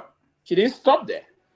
When she came to Barack Obama prison, and she wrote one letter to Barack Obama that halted the Ebola crisis in West Africa. But she addressed Congress. I was heading there. She addressed Congress. So you need those kind of a leader that can sit and just take the phone and make some telephone calls and will change the trajectory of the relationship between our country and those powerful countries. She brought Angela Merkel, one of the powerful German chancellor of all time, to our country. Of course, she came to Liberia. She brought the then Chinese president to Liberia. Who she didn't bring to Liberia? She brought the prime minister, David Cameron of Great Britain to Liberia. who didn't come? And she brought a former prime minister too. And she also brought the prime minister of Canada. Yeah. So you see what I'm saying, right? So if he got those kind of a leader, their foreign minister, then would that be easy for them? Why do you think the current foreign minister, all the problem we have is difficult? It's very, very difficult. So that's the reason. So we don't have so the leader is not that smart and extraordinarily charismatic. What the leader will have to do is the leader will have to push to have very smart and well-connected foreign minister and other major people that will serve as ambassadors. So no, you needed someone that understands Washington, D.C. very well to come there as ambassador. That's correct. Yeah, Conte, yeah, he's a very smart man, other thing. You needed someone who in the diplomatic cycle that will know how to play with some of the guys around here. We got some Liberians that are still around that can do those things. Can you find them and deploy them? So you need that to change the movement in the DC. Or and that's going to be the same. But one of the things I will also say quickly about his coming next week, you have to engage Trump clearly, praise him. Trump loves to be praised. See, good things about Trump. So the person that is working on the president briefing note, you will have to tell the president that would be the briefing note thing, train him how to use his almost 50 years of experience in politics. When he engage, that way he can do things, get hard, do all the time, do something to Trump to get him to pay attention to you. And maybe things may change when the president starts. They start talking about what you have. It's important. If we do that, probably we may have some good news coming out of this coming meeting, the 2 days meeting that's going to be held. Other than that, it's going to be. But Pewee, what is it that you expect to get out of this? This is not a one-on-one type. This is a group meeting. What do you expect other than? I don't even think we're going to get an MOU or anything out of this. This is maybe a hearing. This is going to be a year. This is going to be a group, a head of state, kind of a pocket summit of head of states, 5 countries, right? The president of Senegal, the president of Mauritius, the president of the Guinea-Bissau, the president of Liberia, and now the president of Gabon. 5. Now, what you can do in these kind of a meeting, there's going to be a sideline or lunch discussion. So during lunch discussion, there was now you steal the show, and Trump. Someone that loves someone to steal the show. He loves to always steal the show, but he loves someone that would pay attention to him. And if I were the one, trust me, across the table with Trump during that lunch discussion, I'll call attention to most of the things. The first thing I would thank him for the great job he's doing in his country. Right? Do a lot of things. You call attention. You're gone Trump in the Oval Office. Getting everything gone. Do those things. Bring some very pleasant things to me. Listen. What? Imagine we try to put us out. Let me tell you. Listen, no. He wears something. You don't know Trump? Don't wear. Listen, one of the things I would ask the president governor to do, yet they find most of the guys that do the crafting and the crafting thing, right? The African type of design thing. Right. Yet the best we have, do a very good portrait of Trump. Hey, man, if we can find somebody to do that, do a very good portrait of Trump in the African gown. You come and link that to the time of the history of this country. You not put nobody up. You saw the gift the other person can't get when you are happy about it. What president? They got brought a gift and the letter. The current prime minister of England brought a gift in a letter. Trump not in Africa. You know that one. No, he doesn't say he's not in Africa. Remember, the guy said already people remember the shithole country. You remember that? You can change his perspective. He says African country, we put on visa restriction. You can change his perspective on that. Brother try that they will put more important restriction right away. You can change his perspective on that. They try, go get it. But Pewee, we got 5 presidents, we got 72 hours. How do you do this? I mean, 72 hours, 5 presidents. It's enough. It's not 24. It's not even 3 hours, 4 hours. So in some cases, it will be maybe 24 hours or just 8 hours working day, 2 hours dinner night or so. But you have 72 hours. It's just enough that you can play your card well, and that's why we need to have someone innovative that can engage. There were important diplomatic intercourses So I mean, so if you're advising that, you tell him I bring best on guy too, right? Not necessarily saying that you be best on guy. I'm right too, right? Yeah, I'm not can change the track around Washington D.C. He's very, very sensitive, and he can change the track. That's a very important thing you call. And do you know why Amara got into that? Madam Sadiq initiated him.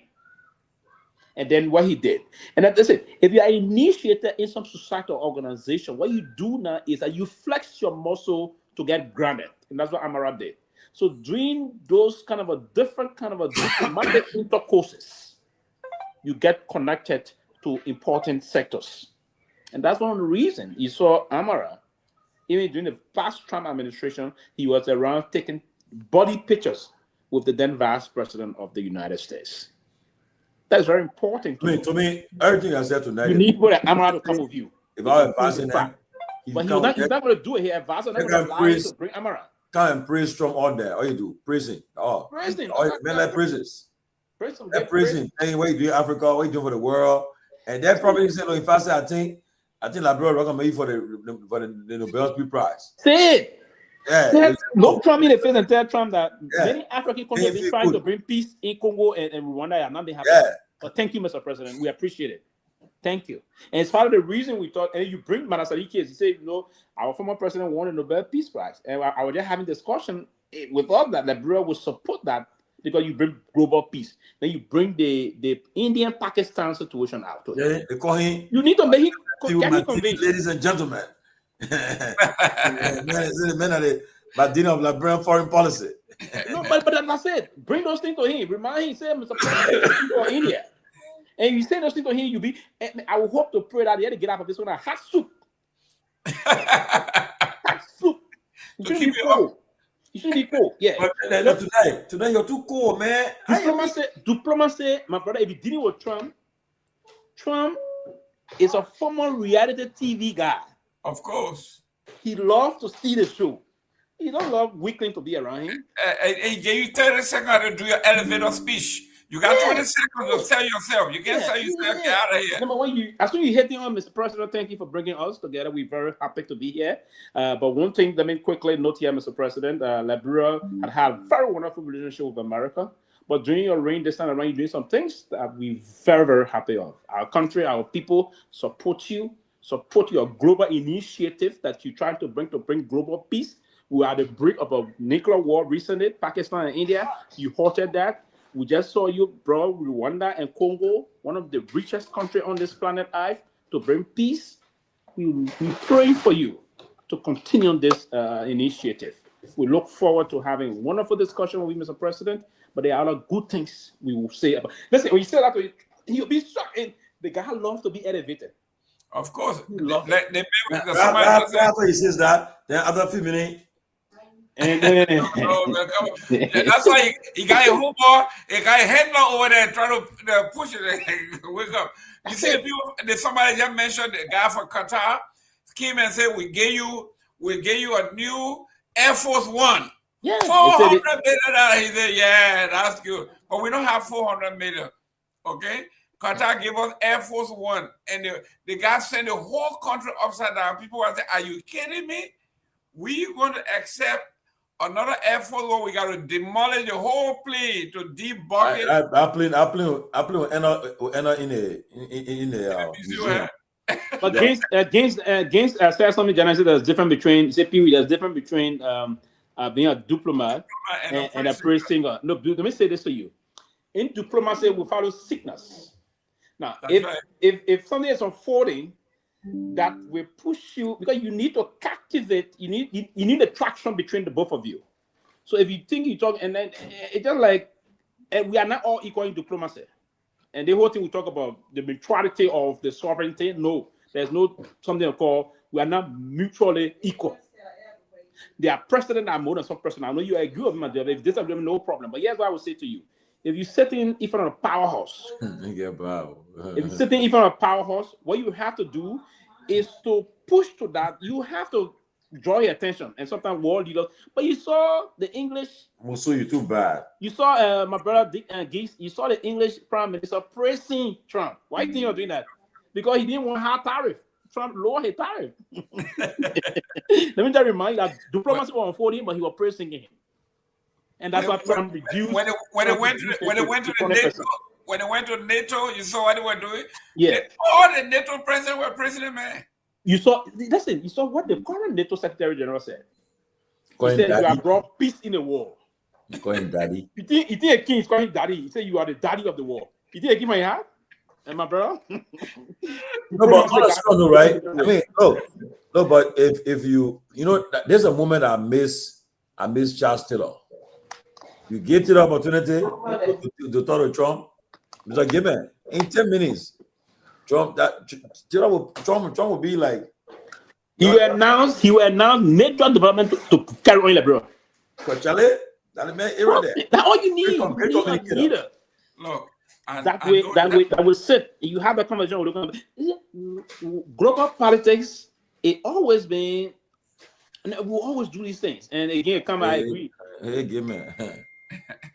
And it also come. I don't know how the president going to. I don't know what's going to address where you're going to come in that day. You got to be. I can borrow him my hat. He carry it. No, but he can be very good when he dressed, right? He can be. That one He will wear a suit. Yeah, you're coming Kosu. That would be good. I would like Kosu. Yeah, Kosu will be okay for him. Maybe the prof will help. Kosu will be good for him. He can make Kosu. He can make Kosu. He will have to do the damage. But Kosu like bro. Even I would but Pewee. Like he trademark way hard, yeah. Yeah, but Pewee, this is what happens usually though. You don't want to be on stage where you have another personality that will outshine you. Like this president of Senegal now, he's beaming everywhere. Everywhere he goes, he's getting all the press. Do you want to be on stage with somebody like that, or you want to be by yourself? Unfortunately, the president of Senegal he's not actually charismatic, right? So that's a good thing for us. He's not going to see the show. And secondly, he's not as fluent in speaking the Queen's language, English. So he's also going to help you, the Senegalese president, right? If it were Macky Sall was a more aggressive,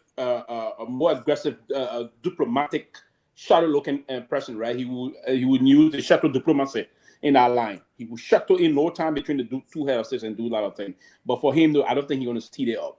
Most of the other presidents are all francophone presidents, so they're not going to have the time to personally communicate with Trump to draw here. So he's the only, I think, Anglophone president. So this will be diplomatically, it's an opportunity for him to use that. So that means to benefit from the largest. You speak on behalf of the other president, right? There may be some interpreters there, right? I don't know who's going to be. We're going to have different interpreters, different rapporteurs, right? But the intent of it is, I don't think they're going to steal the show from him. He's an English-speaking president, so he should be more or less to take. And he's the most senior, if I'm not mistaken. So he can take the level and push on that. Yeah, but the reason I'm saying that is we are hearing 2 minute good news out of Senegal. That's what I'm saying. So with that being the case, remove your speaker but Senegal, America got more interest in Senegal, and Senegal got more power in the region in terms of that. So Pewee, let's forget about Senegal for a second. Let's send the VP for administration for CMC. If you're wearing a hat like that, that's right. You can't wear a hat like that and we ignore you. We got to go. I have to go. I have to escort the president. We got to send him in. But Professor Kennedy, I know you just that, but let me ask you though. We were having a discussion earlier today, and I stand by it that the HPS issue will be part of the discussion. What really you think would be the form of that? Will be focus on that discussion? The cross of his visit. Yeah. What do you think he wants? What do you think? I think the win. So first of all, let me just say, Mr. Gay Man, I love the way how you dress professionally when you come on this show. I watch this show because you elevated another level. And I love the fact that when you guys are discussing politics, there's certain people that come on that I like to listen to because they know this is what they do. Pewee eat this stuff for breakfast. You know, Chief is here, Ben Sanvee, you guys eat this stuff for breakfast.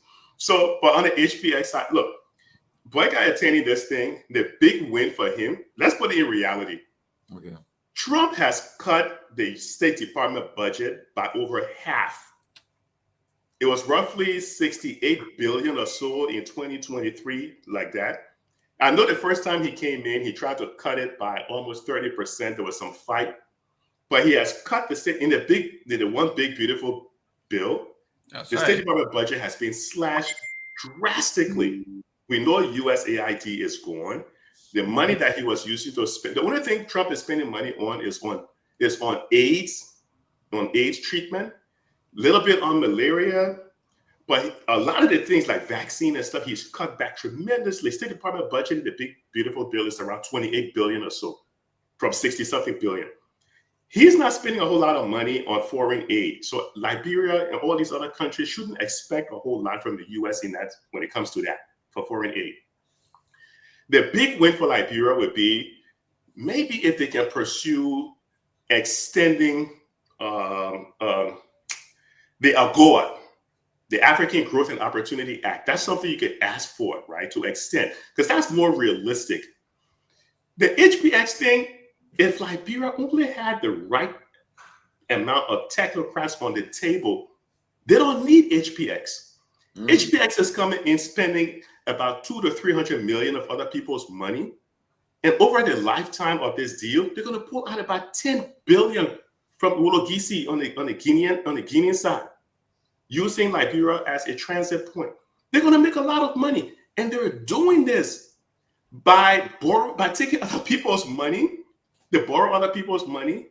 They take insurance policy on it. I think it was out of the IMF or the World Bank. They take insurance policy on it so investors on Wall Street feel more comfortable in terms of lending them this money.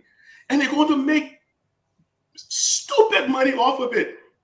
Liberia and Guinea can do this stuff. You don't need HPS to do that. So you think HPS is not good for? If you are making your decision, like you prefer and the present arrangement other than bringing HPS in it? Liberia has the resources. They can. The same thing that Freeland did, Liberia can do it, and even better. Why? Because Liberia actually owns the resources. They can do that. You don't need HPX to do this stuff. America doesn't borrow money by selling its resources like that. We've been selling everything from sand. It's so ridiculous, the fact that we sell our resources. We are a rentier state. We sell everything because we don't have the capacity to do what these guys are doing, these investment bankers are doing on Wall Street. We don't have the capacity to do that, right? All the guy did, he went to Wall Street. He hired some investment bankers. He asked them specifically how he can raise this capital to purchase license for a iron ore. And they were able to raise the money because they used all the things this guy is doing. Liberia can do it. They don't need these guys to do it. You have the resources. So if they're going to discuss HPX, I think it's a waste of time. HPX may be able to influence the Trump administration, have some leverage to influence. It'll be good investment on that part. Just how Elon Musk, when he had that relationship with Trump, he was able to influence Trump to be able to get what he wanted, the federal contracts that he got. But now that you see that the whole relationship has broken up, and Trump took away the EV, I think it was some EV credit or something that was in the bill. Yeah, he took that away. The whole thing blew up right now. But you can influence these guys through some very good lobbying. Well, maybe HPX did that, right? But I checked the DOJ website. I didn't see a whole lot about HPX lobbying. Someone would have to sign a contract by law. The Foreign Agent Registration Act, FARA. You have to sign a contract. But if they're going to discuss HPX, there's not a whole lot of value for Liberians in there. Why? Because, Pewee, you guys keep me honest here. How many other concession agreements have we signed where people haven't lived up to the agreement? Almost all. You know this thing better than I do. They don't live up to it. So, but HPX is not even promising. They're promising some sort of a development on a rail line. It's not worth as much as Liberia taking that clean iron ore themselves.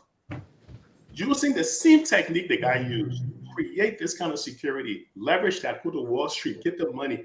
Liberia can make $10-15 billion. The same thing Freeland is going to do. The guy's a billionaire. Why? Because that's what he's doing. But I think the win for Liberia in this kind of situation would be to get an extension of AGOA.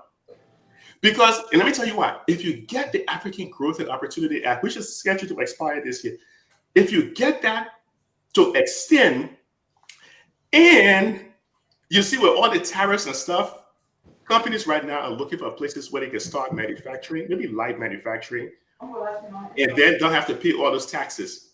So if Liberia has this whole AGOA thing where we're waiving tariffs on certain merchandise, you can influence some companies to come there to set up some light manufacturing, like what happened in places like Lesotho.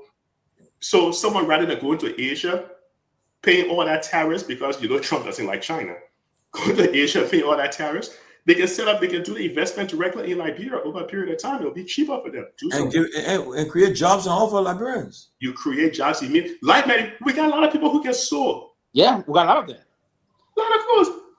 Pewee, you guys ever see I know there are pants by Adidas that are being made in Kenya. Mm-hmm. You go to Macy's, you see pants in Lesotho, Kenya. Lesotho, Kenya, they're all those areas. Yeah. I was just about to ask you, have we benefited from the AGOA? Because we are not a producing country. We don't manufacture. We don't do it. So what is it that we are contributing to AGOA? What is it that we are bringing in quantity that makes money other than what they are going the other way? Tell me, we're not doing rice because we are not producing rice. Cassava, we're not producing cassava. We're not doing anything to. Like I said, a friend of mine called me. They wanted to go to Walmart and Aldi to bid for avocado. And the person asked that, do you know what you are talking about?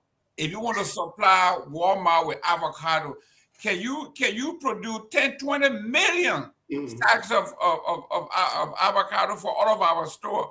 And he just dropped the subject because, first of all, how many acres do you have in Liberia to do avocado all year round? So we have a lot of wasteland in our country.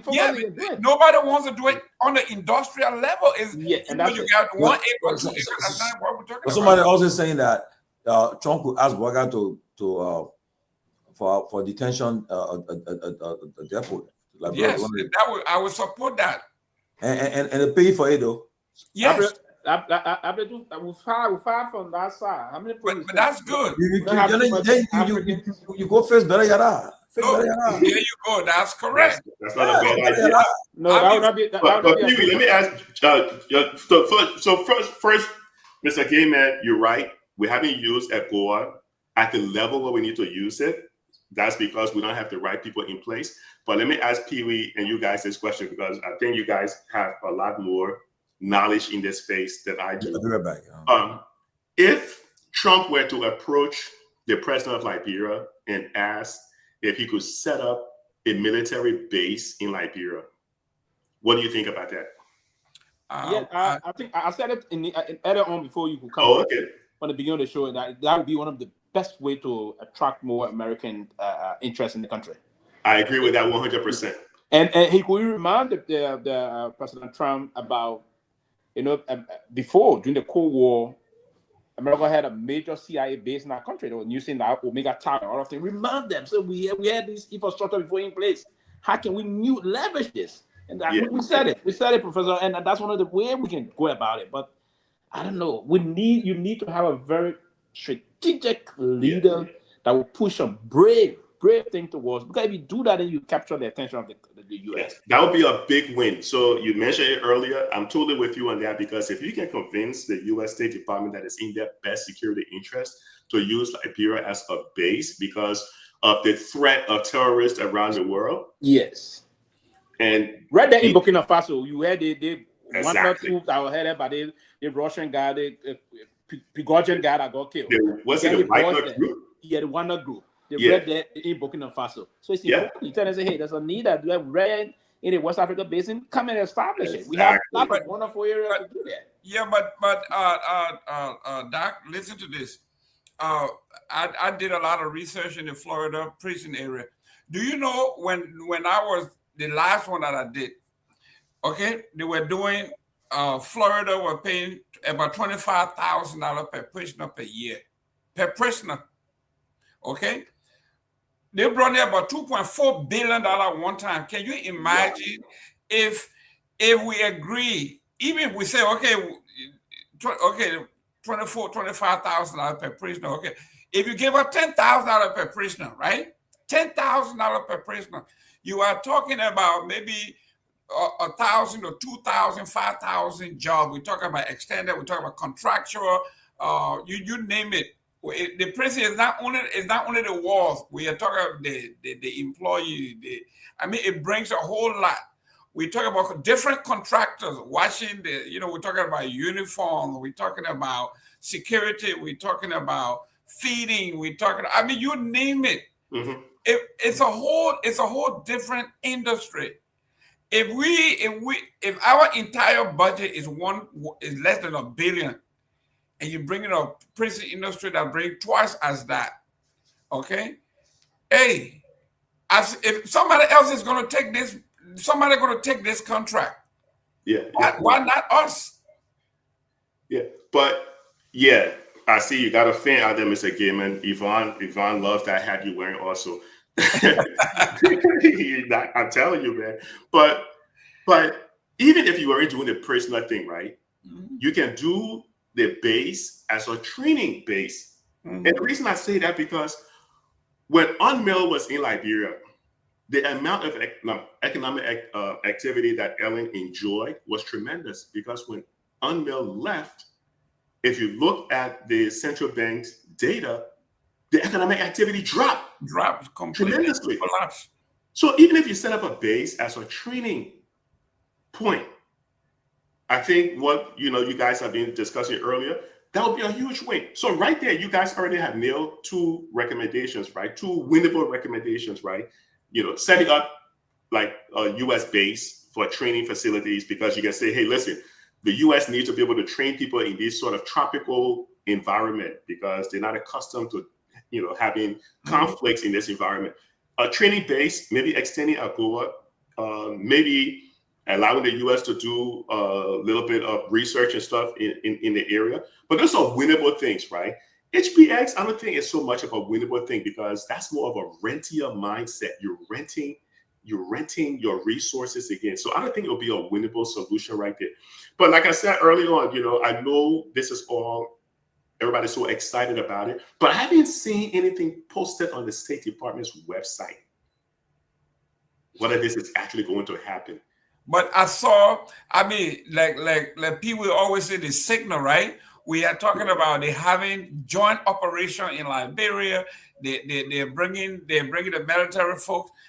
That's the signal that, listen, when you see the vouchers, right? Those big birds, when they start circling around, they don't see a dead body. They are going for the kill. So when you see that kind of thing happening, something is happening. And then on the prison side, people think when we talk about prison, we talk about hardcore, we talk about the rehabilitation piece of it also is the monetary part of it, the rehab, okay? Now, people were saying, I want to believe maybe 200-300 years ago, people were saying the same thing about Australia. Why are you sending all those prisoners over there? Look at Australia today. There you go. Well, now, these prisoners now, some of these folks are career folks who they just need, after serving their time, they need a second life. Okay? They are electricians, they are plumbers, they are builders, they are contractors, they are this and that. All of these folks, some of these folks can be, integrated into our society, and they will do very, very well. We got a shortage of basically everything.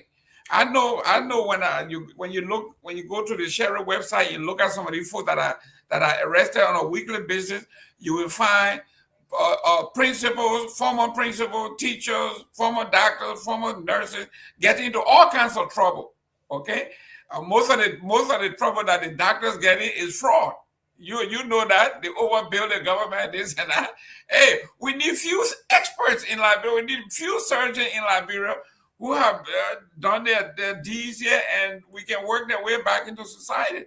So I think it's a win-win either way, but I think the president needs to come with those 2 agendas and say, listen, I'm going to be intentional. I'm going to get one of those 2 and zoom in on it. My first priority is to talk about the base. Let's establish the base.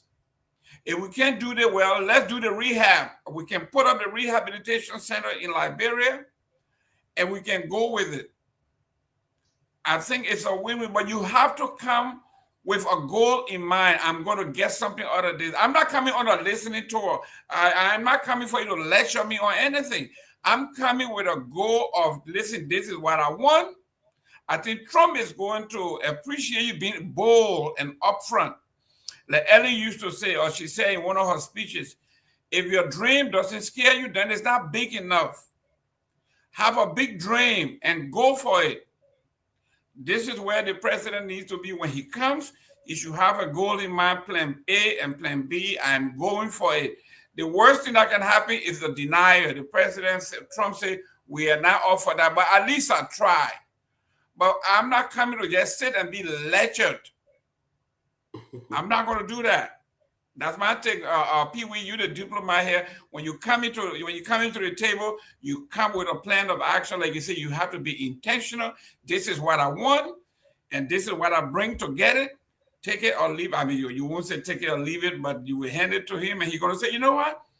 I think there's something. Let's put a committee together to go and study the economic impact on both sides. If it's a win-win, Trump will go for it.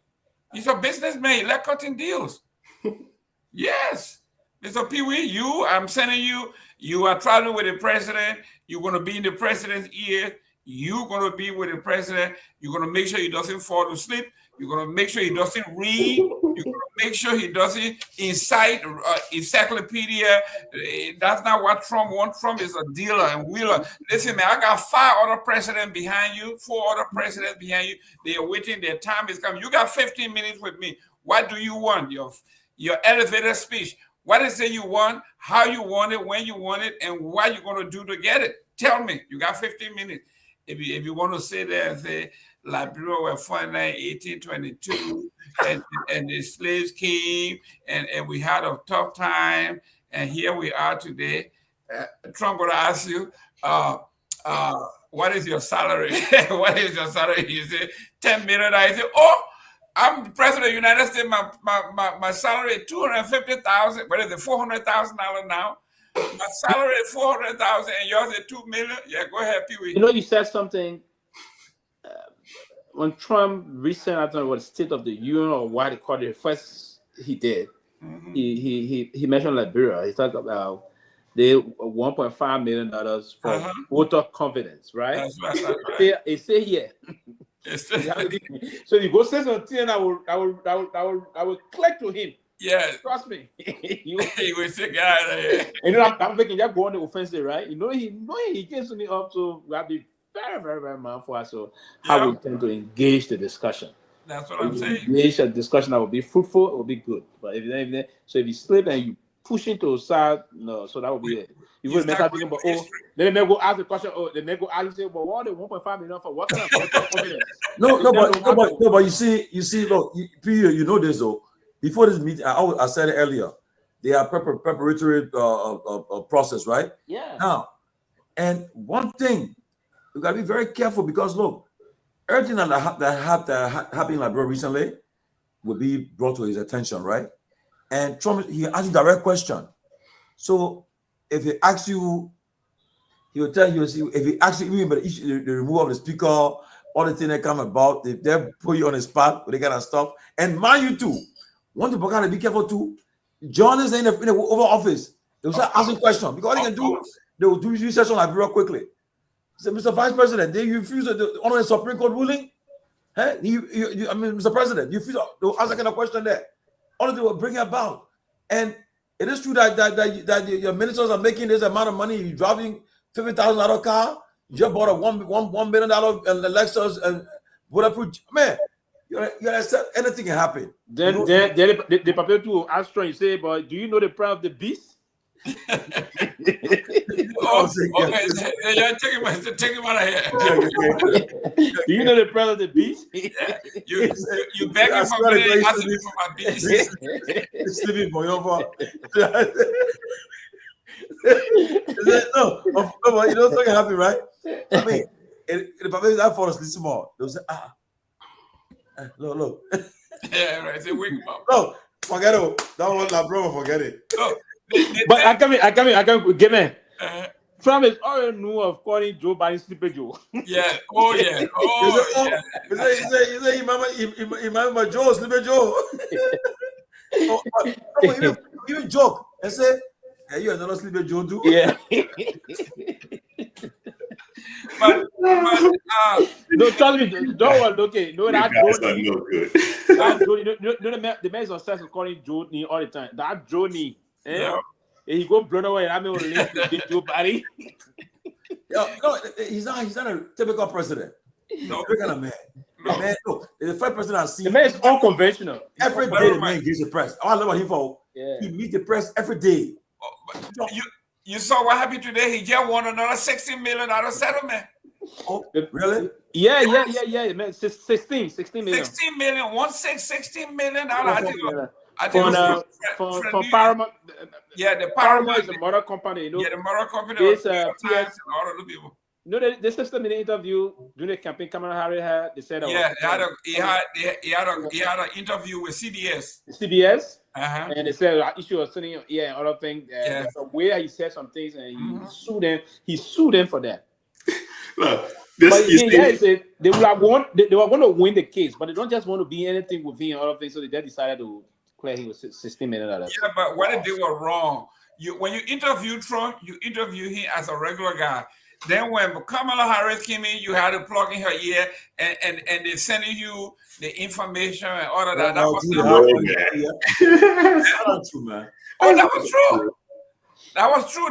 They show it. But Uncle Joe should come very strong that day. No, but you see, the case that Trump won is he's done it before. It's nothing unusual, right? He won. This is about the third or fourth he won now. Yeah, he won this case on the grounds that the interview caused him.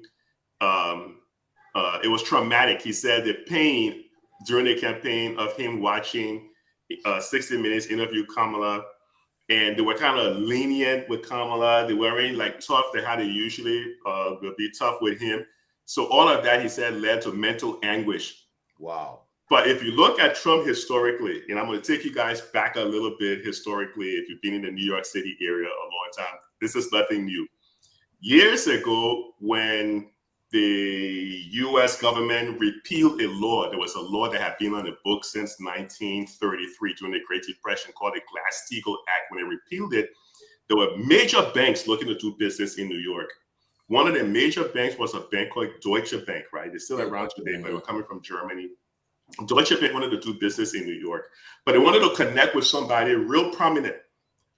So they tried to first do a merger with JP Morgan, but then later on, they ended up working with Trump. They made a huge loan to President Trump by the time he wasn't president, to businessman, real estate mogul Trump. So they made this loan to him, and when they started chasing him, and this was all part of some of that loan and stuff that he got into trouble with eventually with the, what's her name, Letitia James or someone over in New York. Yes. But when Deutsche Bank started chasing him to make payments on the loan that were given to him, hundreds of millions of dollars, he turned around and sued the bank. He sued the bank for stressing him. Yeah, he sued them for stressing him over mental anguish of chasing him to make payments on the loan, and he won. It's the same mental anguish thing that he won recently against, and he has done this repeatedly. Yeah, he had almost all the cases they've been settling. Meta also settled. Yep. Paramount settled yesterday. The other post settled. Yep. So but the money they're paying, they're going to charity too. Some of it. Yeah, some of it. He will decide. Some of the money will be used by for his presidential library. Presidential library, pay legal fees. Right, legal fees. I mean, say what you want to say about this guy. This guy, he MAGA movement. The guy, he transformed America, man. Political. No, for me, he's one man. And that's why I asked the other day, who will replace this guy? I like him. Who will replace this guy as the MAGA leader? I don't know. JD Vance can do it. MAGA can do it. You know the media introduced a perfume. And his price going for $249. Oh yes. The perfume, the washes are going for $100,000. He got a Bible. The Bible, the snake. They give money, but all they do is illegal. No, it's illegal. No, it's not illegal. It's illegal. No, it's not illegal. No, to be doing it while you president. Oh yes, There's nothing illegal. Yeah. It's an institution. It's institution. But when Trump leaves, I think MAGA would die. You guys think they would still be around when he leaves? Oh yeah, yes. He would die. Except where he will pick the next of kin, the person who will be. I know his son trying to run for president and trying to say his son, but I think his son got that stuff. He doesn't have that popularity. I think Trump is going to be a kingmaker. Watch Marco Rubio being. Yeah, how you see they got Obama then and be going on for he'll be that Republican person who is a campaigning. They'll send him the campaign for Republican candidate. Watch Marco Rubio. I'm telling you, watch Marco Rubio. That's my senator. No, but Rubio problem is Rubio is messing here. All his stuff. All he's doing. They take you see Trump first time he had people who were real people who would tell him the truth. But now I Trump said this straight.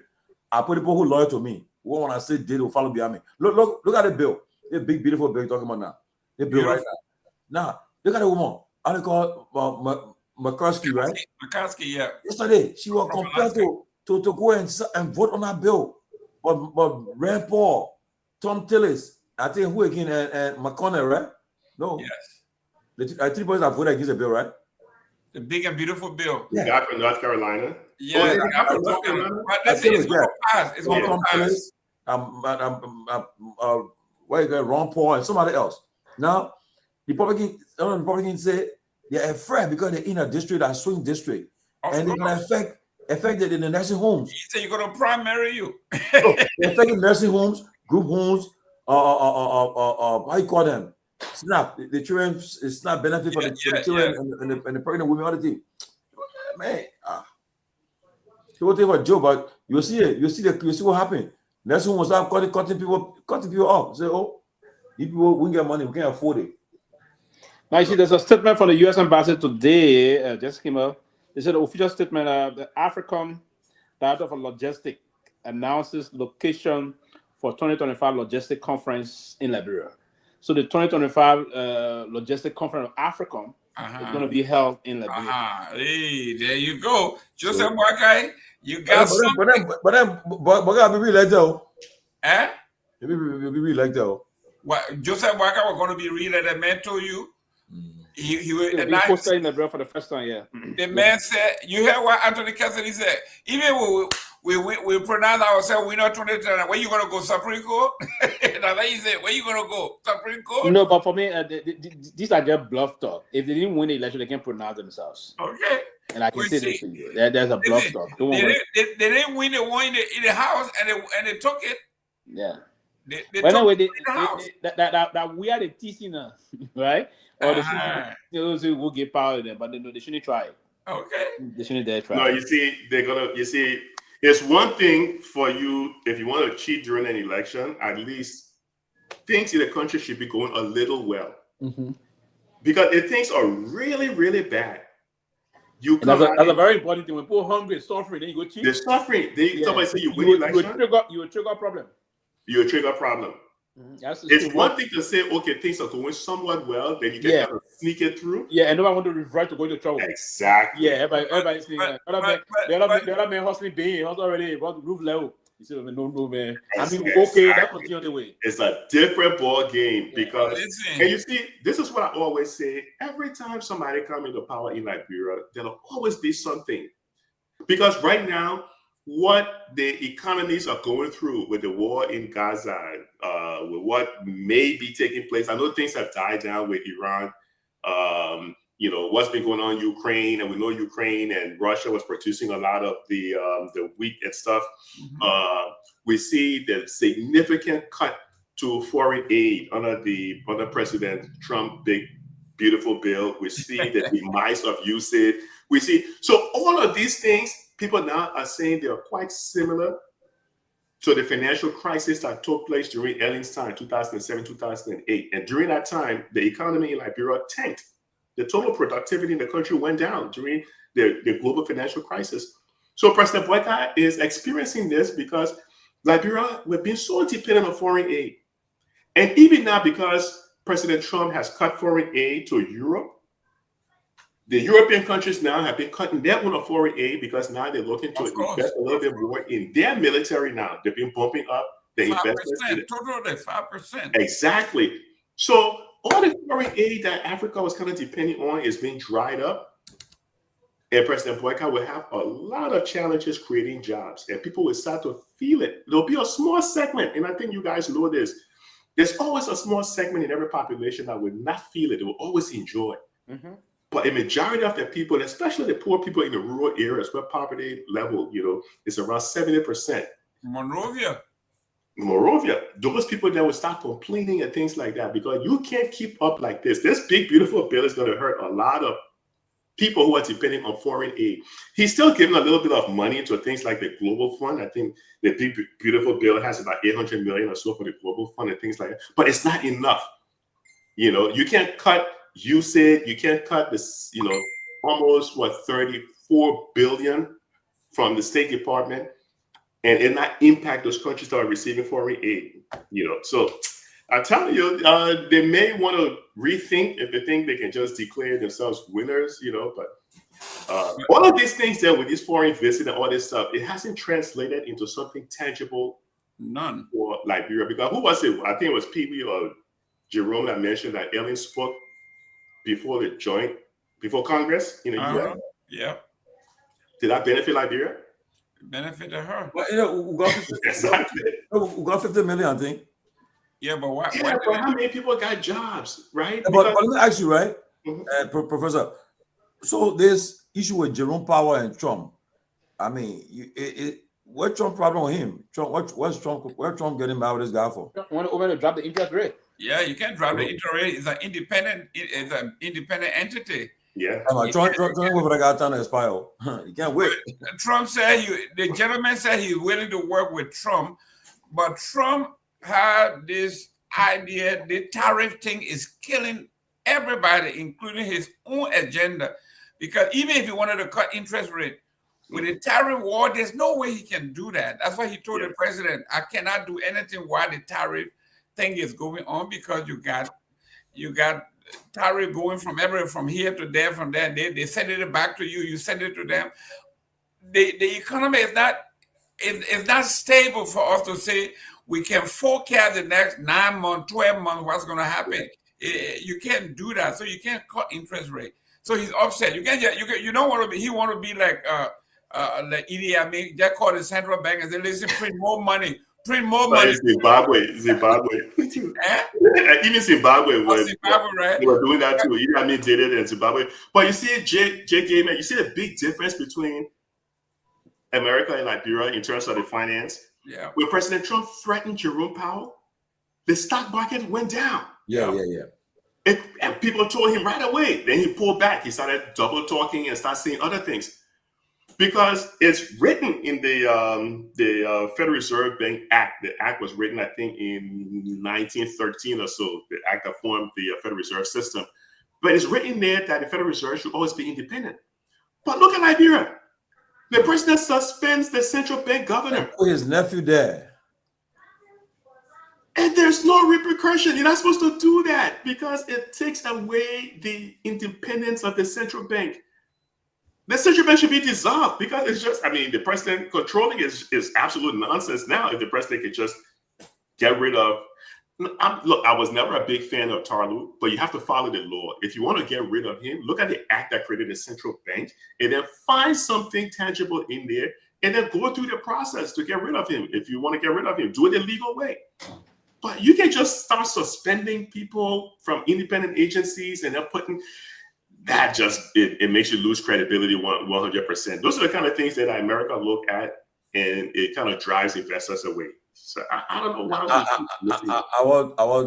Our lawmakers, they are just people, they have no spine. They have no spine. Can you imagine the deputy speaker saying, I will end the president when I will give it to him? Then where's the oversight? Where is it? You have no oversight. You just surrender your power to the people. And what happened even right now? Republicans, all they have done to Trump, all the things Trump is doing to some, he need congressional approval, certain things too. They just surrender to him. I think, but Tomalin, the difference. Hey, Pewee, your wife having a party in the background. Your wife put you to work. You gotta call they got a hot mic on. you know you didn't wash the dishes while you keep up here. He wash the dishes. He called TCA. but Jeremy said something real quick. For me, I think all this stuff going on with MAGA and Trump, I think it's going to backfire because I think he has pissed off so many different people. Because the women, the Latino women for Trump, they're complaining that what he's doing right now is not what they voted for. He said he was going to do what he's doing in terms of the migrants and the immigration. He said he was going to do it. The Palestinians who said they didn't believe that Kamala Harris was going to stop the war in Gaza, they're disappointed because now we heard President Trump working with Netanyahu and we're discussing turning Gaza into another resort. That's right. Kicking up all those Palestinians. That wasn't what they voted for. But they didn't vote for Kamala Harris because they said she wasn't going to stop the war. Look what happened in Ukraine. He was going to end the war day one in Ukraine. He said even before he came to power, he's going to end the war in Ukraine. That hasn't happened. Look at the number of federal employees that Doge have laid off. Look at the fight right now that's going on with Elon Musk, who is considering starting his own political party. He's not going to succeed. People have tried that. It's not going to work. It's one thing to be a billionaire and fund a political action committee. It's what is it called? A PAC, right? Mm-hmm. But it's another thing to form a political party because you have to follow elections law, and there's a limit, there's a cap in terms of how much money you can put into that party. So he has to raise the money through a mass of people, and that's not going to happen. But Trump has pissed off too many people. And he cut Social Security. Mm-hmm. Oh yeah, he cut. But listen to this though. Let's look at the counter to that. Right? Let's look at the left side of this equation here. The Democrats, they are not doing themselves any favor. They have gone to call themselves Democratic Socialists. Now, if you put what's going on in New York, where Madini said they're going to replicate that model around the country, it's going to be a landslide for anybody from the Republican Party because Trump has said that he's going to hang it around his neck. They're going to do all they can to make sure that the beautiful state of New York is not taken over by socialists. That is a bad way to start. Don't tell me the Democrats are so disenchanted that they're going, I'm talking about left feet way out there, calling themselves free train, free transportation, free housing. You're right. It's not going to work. Free child care, a government-operated grocery store. Where in the world will you hear that? Where has it worked? That's why President Trump is calling him a communist. He's not even calling him a Democrat socialist. Who's that? The New York mayor, Democrat. You think he'll win? Nope. Normally, the person who wins the primary is supposed to win the general election. Yeah. But with Jerome on this one, I'm kind of hesitant to say he's going to win 100% because of what Mr. Gaiman just mentioned. This whole Democratic Socialist thing, it's going to be hard for New Yorkers to swallow. I don't know, but because he won, he got votes in areas that Democrats don't usually get votes. But that's a primary. That's just but then number two, general election. They asked me a question about Infantara. Infantara, and he couldn't. And he beat around that question. He couldn't answer it straight. Say whether he denounce it, he doesn't. He didn't. He said they're not word you use, but he didn't denounce it uprightly. But I don't know. But maybe either Adam will. Eric Adam will win again. Eric Adam is going to come back and win because in the primaries, right? The primaries are usually young activists that go out there because all you need is about 33% to win your primary. But when it comes to the general elections, right, you cover all boroughs. And now this is where the older folks come out. Now they're talking about issues now. Now, this is a man who does not want to denounce anti-Semitism. He says he said what he says. He says prejudice against anybody is wrong. He's just beating around the bush because he does not want to address that. He's not going to succeed.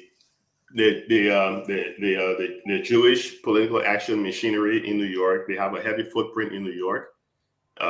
He's I think it's going to be difficult for him. I know Andrew Cuomo had that whole issue with him, the accusations and stuff, but his father, Mario Cuomo, had a pretty good reputation in New York as governor.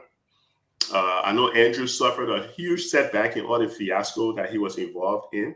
But he was a good governor. He was a pretty good governor. I think as he ran as an independent, he might. I think because now the focus has been turned on this guy, and when the focus is on you now, it becomes you really get scrutinized. Yeah. When people went to the ballot in the primary, they were probably just sick of seeing Cuomo.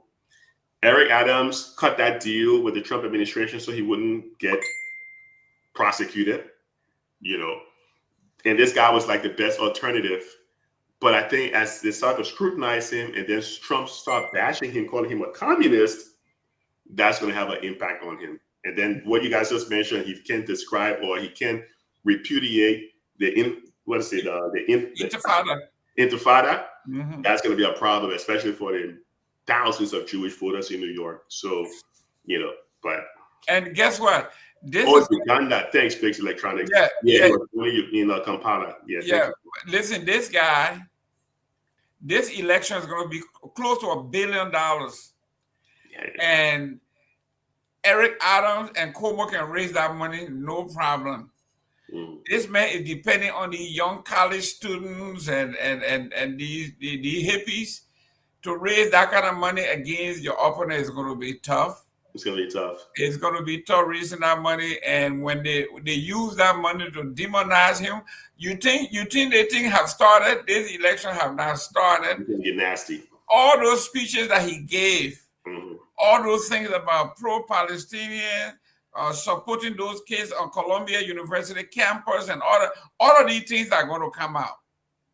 And when they come out, there will be a lot of other. I want to see it. I believe this guy he will put a surprise. He may, but I think when it starts scrutinizing him, there's going to be a lot of stuff we're going to learn about him. No, but it's going to make people cringe. Professor Kennedy, I mean, let's be frank. You and I sitting here today. We wouldn't have said that Trump would win election in America. I just thought Trump was done, but you saw what happened. Trump 34 felony counts, all this stuff they did to Trump. They take a mug shot. Trump caused the January 6th stuff. Everything he said the worst thing. But to come find out that the Trump ended up winning election, and he won it big. Yeah, but he closed the Democratic the blue wall. Listen, Trump was speaking for many people who didn't want to speak or who couldn't speak what they actually wanted to speak. This guy doesn't have that base. Okay, the man won a primary election. You talk about the primary, the Democratic primary. The current mayor may likely come back. I mean, I was saying about Adabel. Yeah. Listen, Eric Adams is going to win this election. He's going to come back. I think Cuomo may well come back. Either Cuomo or Eric Adams. Listen, Eric Adams is Cuomo running independent. Yes, he's running independent. But if I begin beating the way, maybe it may have. Yeah, but let's see. But with a 6 percentage point now, so it wasn't as 6 points. 6 points is a good margin, man. Oh yeah, I know. But let's see. For the old people versus the young folks, I think Mandini has reached his max. Yeah, okay. 37. 37%. Yeah. Somebody going to be around 49%, and that person is going to win it. I think he has maxed out because I don't think Staten Island with no mafioso going to go to vote for somebody who talking about social. Are you kidding me? Staten Island. Maybe I don't even think Brooklyn with the Jewish community. You're not going to vote for him. Staten Island going to probably go Cuomo because of his background. That's correct. He's Italian. Yeah. And then Brooklyn also, because Brooklyn was divided between the Jewish and the Italian. Yeah. And then wherever Manhattan would go for Eric Adam, because that's he's a business friendly guy. Trump is going to carry him, so he's going to carry that. Yeah. So then the battleground going to be Queens. Yeah, Queens and the Bronx. And the Bronx. No, the Bronx. I think Houdini going to do well. Whether his name Madini is going to do well in the Bronx. Houdini. Because of Cortez, where the girl named Cortez, she's strong in the Bronx. Yeah. But when you talk about the Queens area, and you talk about like you said, the Bronx area there, I see it. But Queens is Trump country. Queens is where Trump was born and raised. He got a lot of investment in that area. So Queens, Eric Adams. Trump is very strong. Where obviously Manhattan is Trump country, and then Queens, the borough of Staten Island, I don't see it going. But Republicans don't normally have a footprint like that in New York, because I remember when you were there too. I remember you knew Ed Koch. You know, when Koch was down there, and then Koch was followed by David Dinkins.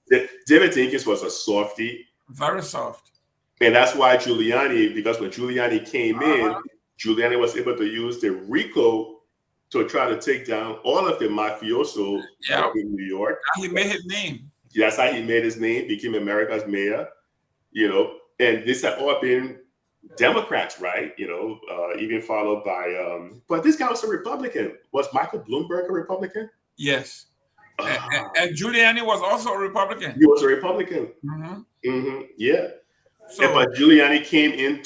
I remember when Giuliani came in, he banned, because remember we had graffiti all over the subway, all over the place, and then he cleaned house. He cleaned it up, because I remember when I sat down with him when we're going to go meet the guy, our man from Liberia, and we sat down in the hotel before we went upstairs to meet our man. We were talking, having a conversation. I told him, I said, man, you did a great job, reducing crime, cleaning up the graffiti, because I was in high school at the time when he was doing all this stuff. Yeah, and then when he sat down with our man, and he related to the guy, because Myean was a New Yorker. He lived on Staten Island, and he also was praising Giuliani because Giuliani reduced the Staten Island ferry. He reduced that thing. So, but yeah, I think you got a point. Maybe Republicans can do well in that. Trump can do well in that. Where in New York? Yeah, yeah. Listen, they interviewed the governor, okay? For all the promises the young man is making has to go through Albany, right? And the governor said, I am not willing to allow all my businesses and corporations to move to Palm Beach. We are not going to allow the exodus. So whatever money he's looking for is not coming from here. She made it clear it ain't going to happen. She's dropping the polls. She will not win re-election. It doesn't matter. We are talking about now. How you going to open now? How you going to pay? They ask him, how are you going to pay for, let's say, the free transportation, right? He says, yeah, it's only $7 billion. Can you imagine this man saying it's only $7 billion? I gotta go and read some of the stuff this guy's saying, because that stuff is not going to fly in New York. What he's saying is not. It doesn't make sense. I don't think he's going to win, but you never know. But this he talk about the rent control, right? How do you control rent when in a private sector, right? I have my private development. You can't tell me, you are economist, whatever the market can bear, whatever I charge, if nobody wants it, I drop my price. But as long as the market can bear, you can't tell me what to do. Exactly. So I don't know how he's going to do that. I don't know whether he's talking about the whole project. You and I know the experience of project. It never worked. Yeah. Newark, we live in Newark. All those big projects they had, it never helped the people. In fact, it damaged High Street and all those buildings. It damaged the family structure. So they broke it down and went back into those small units where families can purchase their own. So I don't know how he intends to control the rent in the city. He ain't got a plan, man. But let me say something about the visits over here, because I know you guys been on for hours, and I think you guys are about to wrap up. Let me say a couple of things. The White House visits, sometimes you can get a win if you have a plan. Granted, you gotta come with a plan. Otherwise, we see recently the South African president was ambushed. He made light about it. They laughed about it, but he didn't fall into the trap where they got Zelensky, because Zelensky got hot. He went after them, and then they tried to take him down. So South African president, they put him on the spot talking about the genocide against white people in South Africa. And he said, look, the evidence doesn't show that. None of that stuff is happening. But he kept cool. But Trump had cut aid to South Africa, significantly cut aid to South Africa. Then he brought the South African president over here to chastise him based on what Elon Musk was saying. Those visits to the White House, in my view, they're not as valuable as some people actually believe. China, for example, the second largest economy, you never had a Chinese, well, the last time a Chinese premier visited the White House was back when Richard Nixon was in power, 1970. Wow. Not to say that China hasn't come and visited people in the US in different locations, but a White House visit, that was back in 1970. And at that time, the GDP per capita, the average income per Chinese was about $80. Wow. China was relatively poor because, right before that, Mao Zedong was in power, but he had some terrible policies that was strangling the Chinese economy. It wasn't until there was a change, and then they started changing the policy. The death of Mao Zedong led to a major shift in that whole socialism, communism ideology. But they never stressed about visiting the White House. I mean, President Trump have met Xi, but none of the White House visits. The guy from Rwanda, Paul Kagame, he hasn't been to the White House in almost 20 years. For real? Nope. But they're doing pretty well. So people are... Even if this guy is in Ghana today, the Indian Prime Minister Modi. Yeah. He's in Ghana? Yeah, in Ghana today. The people who do well when they visit the White House, or like Netanyahu when he comes, Trump loves that because American foreign policy, especially based on what's happening in the Middle East, is centered around Israel. So Israel they tend to do extremely well when they come to the White House. African countries historically, when their presidents come, they do not do too well in terms of taking something back. And I don't expect anything significant to go back to Liberia simply because the big, beautiful bill, the State Department that tend to give foreign aid, it has been cut by over 50%, by 50%, around 50%. So I'm not expecting anything significant. So coming to the White House may just be a photo op. And that's what we love in Africa. African leaders love a good photo op. Lord have mercy. Give them a photo op and you think they're not create 10,000 jobs. Well, and that's why Dr. P.L.O. Lubumba says, I keep saying it here, the people that elect you, you don't hail them, you sit there and you tell them, I just got an invitation from the White House and the chair for you. Your name and where you calling from, sir?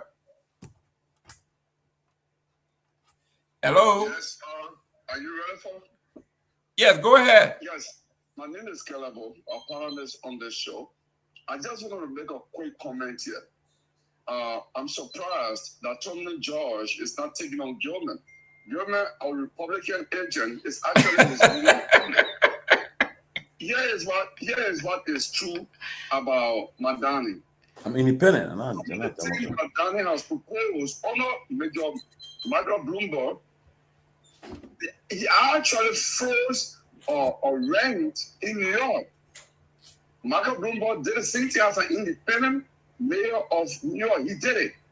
Okay? And second, under Mayor Michael Bloomberg also, he made daycare free. He is just adding another layer to it. He's proposing things that other mayors have done. It's not the first time. Okay? I think the establishments are nervous about a gradual revolution taking place. And this is what they are nervous about. Okay? And I mean, we can debate this maybe on the show. If we devote that to that, we can play a lot of the Madani himself. He articulates his policy even much more clearer terms. And I think we should listen to that young man. I'm surprised. I mean, I'm actually not surprised at people like Obama. They're not endorsing Obama. It's a sellout. He actually messed up Africa today. He took Gaddafi and other great and promoted gay policy in Africa because he became the first American gay president. So I mean, I'm surprised that Obama is actually. It's a typical Democrat talking. That is not. What do you call you? I'm not a Democrat. I'm a registered independent. Yeah, you got a Democrat position, a liberal position. I'm not staying in this going election. Mr. Liberal, you sound like the comment you made about Guar, Professor Kennedy, you have to look at the trade between the U.S. and Liberia record. Most of what comes from the U.S., the Liberians sending dirty clothes or used cars to Liberia. I mean, look at it. Look at the foreign trade between Liberia and even the money transfer. The Liberians sending millions and millions of dollars. They're not American investors. If you look on the other side, I see palm oil and do more than come from Liberia on the Garguah. Now what coming? Nothing significant. Look at the data. Because besides Firestone, that is not even fire. I'm not even sure what a Firestone is. Firestone is a Japanese company, even though protected by the US and they maintain everything, but it's a Japanese ownership now. Okay, America, there is no significant American company in Liberia. It has been so for decades now. Besides, Firestone change ownership, they just maintain the infrastructure how the Firestone was using. That's all, but it's actually a Japanese company, and you know that. So Garguah doesn't benefit our Liberia. Garguah benefits countries like Ghana, Senegal, South Africa. Even South Africa, Egypt, those are the countries that Garguah actually they shut it down ahead because these are countries that are doing real manufacturing and are exporting to the US. But now countries like Gambia, Liberia, I mean, Kenya is trying because of the textile industry. They're producing a lot of clothes and sending them to the US under Garguah. They will be ahead also. But Liberia. Can I ask you a quick question? Well, rare oil plants. Kehleboe, can I ask you a quick question? Is Garguah not working because of the way the policy is designed, or is Garguah not working because Liberia is not using Garguah as the way it is actually designed and developed? Well, you see, Professor Kennedy, here's what I would say. I'm not sure the policy under Garguah, I think it was Bill Clinton that started it. I'm not sure they have a fit of, they have a particular suit for different countries. It's a broad policy that they will allow certain categories of goods, produced in Africa, in African countries, to come to the US duty-free, that they will not impose taxes on it as a means of spurring economic growth in this country, promoting trade and investment as well, so that it will also encourage American companies to also invest in these African countries so that their products will also be able to make their way back to the US market, duty-free. But Liberia is now a country that positions itself to benefit from it. So we're never even able to, invest in small, medium-scale industry or attract American investors or other investors that will produce for the US market. We didn't get to it. Sounds more like the problem is not so much of Garguah not working, it's more of we don't have the policies in place to make it work. Let me give you a scenario. Let's say I set up a agency called LIPA, Liberia Investment Promotion Agency.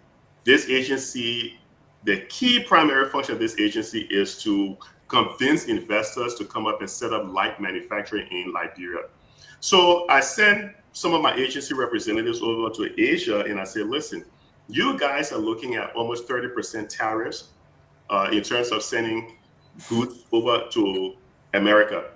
But under AGOA, if we can set up a solar plant, because I know we have challenges in terms of electricity, but we have an abundance of sun, even if we set up a biofuel energy thing, but we set up an energy source. Can you bring some of that light manufacturing, the clothing manufacturing over to Liberia? Because they're doing it in Lesotho right now. The same thing I'm explaining. Can you set that up? Set up a couple of warehouses in Liberia where now you can produce millions and millions of these clothing, light manufacturing, and then ship it to the U.S. under AGOA duty-free. Don't you think that's what AGOA is meant for? It would create thousands of jobs in Liberia. If I set up that Liberia Investment Promotion Agency to make that happen? I agree with you. That was it. But so the problem is not so much the policies doesn't work. The problem is we don't have the technocrats on the ground who are innovative that can go over and convince investors to do what has done in Kenya, Rwanda, Lesotho, to do in Liberia. It just hasn't been done. So AGOA is a good policy. It was really put together by Ed Royce. You see, we hired Ed Royce as a lobbyist, paying $25,000 a month to lobby, as opposed to talking to people like Ed Royce and others, to see how we can actually convince and bring light manufacturing to Liberia. So we can do these things. We just don't have the right policies in place. So AGOA, that's what I'm saying. I will extend AGOA, but hopefully the president, when he pushes to extend AGOA. Okay. That's it. Just say it quickly. Hold on, somebody else on the line. I think I'm not disagreeing with you on Professor Kennedy. What I said is it was not benefiting Liberia. I'm not saying AGOA was a bad policy. It was a good policy. Gotcha. Not actually innovate to take advantage of it. That's my argument. Gotcha. I'm just saying AGOA itself was about, we did not innovate. You're right. And private sector did not innovate. We're on the same page. Okay, thank you, guys. Thank you. And Kehleboe, if you say you are a panelist on the show, you need to be on the show. You can be panelist in absentia. Mauritius, just last year, they exported to America $174.8 million. Exactly. Mauritius. So I'm talking about Mauritius. What they imported, the live animals, apparel, fish, you can be sugar, articles. I mean, they did a lot of stuff, pearls. We can do all that stuff on the AGOA. Fish, seafood preparation, aircraft, spacecraft. I mean, they did a lot of stuff they did. We just haven't been using it. We don't. That's true. You see, the problem is right. You got thing they put toys. All they imported in America. Mm-hmm. Well, what the country needs is we got like I said, when I was with the chamber, we had incubators, right? Mm-hmm. Where they bring the brightest of the young minds and business for small businesses, teach them how to do business plan and money management, all of those things they teach you over a period of time. And then after you go through the training, you can use that portfolio to go to a small business bureau or the bank and borrow money if you have some access to leverage that to open a business. You don't have that set up in Liberia. If I was talking to somebody the other day and I say, what do I need to start a small business? They told me to send it my property deed and everything, but it gave you up to maybe not even 6 months to pay by 100% of what you owe them, or you go in default to take your home. Who does that? So here you are, you're giving me 6 months to pay back 100% of whatever loan I took. Do you know what happens in 6 months? Barely off the ground, when the research shows that the regular small business would need at least 24 months, 2 years to just get off the ground. You're giving me 6 months. It makes no sense, but that's why, ladies and gentlemen, we want to thank you very much for tuning in. You guys been with us for a while. I think we got another show tomorrow, so we'd love to have you. Chief, it's all yours. Thank you, Professor Kennedy. Always good to see you come and help us to unpack things that we don't understand. Pewee, the digital diplomat, help the Bonga people with that visit in courting. And Mr. Gibman, yeah, you gotta get in all your connection in Washington there. Well, to Kaki's old now though. Jacqueline other than old now. Listen, So we got all your contacts old. We got all the lobbying firms still. It's an institution you guys built. Okay. You can still tap into them. You can still get all of those things. All we have to do is make the calls. But listen, you say all you want to say about Ellen. Ellen knew the power of lobbying. No, but Yeah.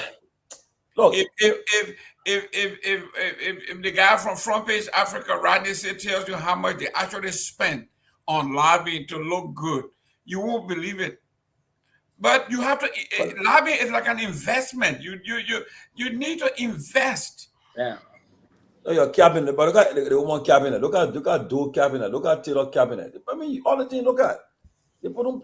Look, that just recently I see assistant minister. People can take it for a joke. Before, assistant minister was a big thing to be assistant minister in Liberia. Of course. But nowadays, everybody like they're giving them the big jobs. Give people the big titles, and they go and it's screw you up.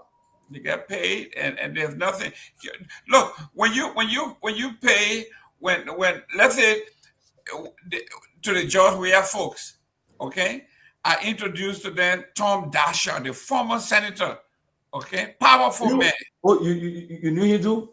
Of course, wow. Tom Dasher, powerful man. He left the Senate, but he was still active on K Street, okay, lobbying, one of the biggest lobbying firms. Where is he now? He's still here. Tom Dasher's still here. But the way I lived with there with Riva, who came in DC, we met on K Street. Yeah, who set up there or something? I don't know where. Listen, Riva worked for Ellen, okay? Yeah, and yeah. Why did you continue her? And they got too much politics. Prof, I thought you're helping the weird people with Giuliani there. It didn't succeed. Who are you talking to? Anyway, probably don't want to talk about it. Yeah, but listen. Sometimes when you go out there, you dealt with these guys before. They're good. I mean, you're talking about some powerful lobbying firms that we brought forward. Okay, and the next thing I knew was we got Bucharest sellers, and I said, I sat back and I said, "Are you kidding me? What the hell I got for?" But you know, $20 a month. Do you 25? Do you know the something that is more ironic about that is you hiring him during a Trump administration. You're not going to see someone that can appeal to the Republican, but you bring in a Democrat that can always be on cable TV, criticizing Trump and his administration. You think anything going to happen? But he does not belong to an institution. That was a smart decision. Yeah, the man doesn't belong to an institution. We are talking about lobbying firms that have marketing, that have lobbying, that have law, that have PR, all in one-stop shop. That few months, couple of that money they gave him was just a waste. I don't know why they left Rivas and brought some politics. I'm gonna say, oh, Rivas. I can remember Kim Bezonga, we met. We were in DC for almost 10 to 12 days, almost 2 weeks. And the kind of a thing Riva did. So I did the MCC thing, a lot of things that Riva went to. Riva, the connection from the Senate, from the House, and all those areas, from the State Department. We took up all in the area, inside the State Department. You know, all of a sudden, again, they stopped dealing with a woman for some reason. And Ellen dealt with Riva throughout.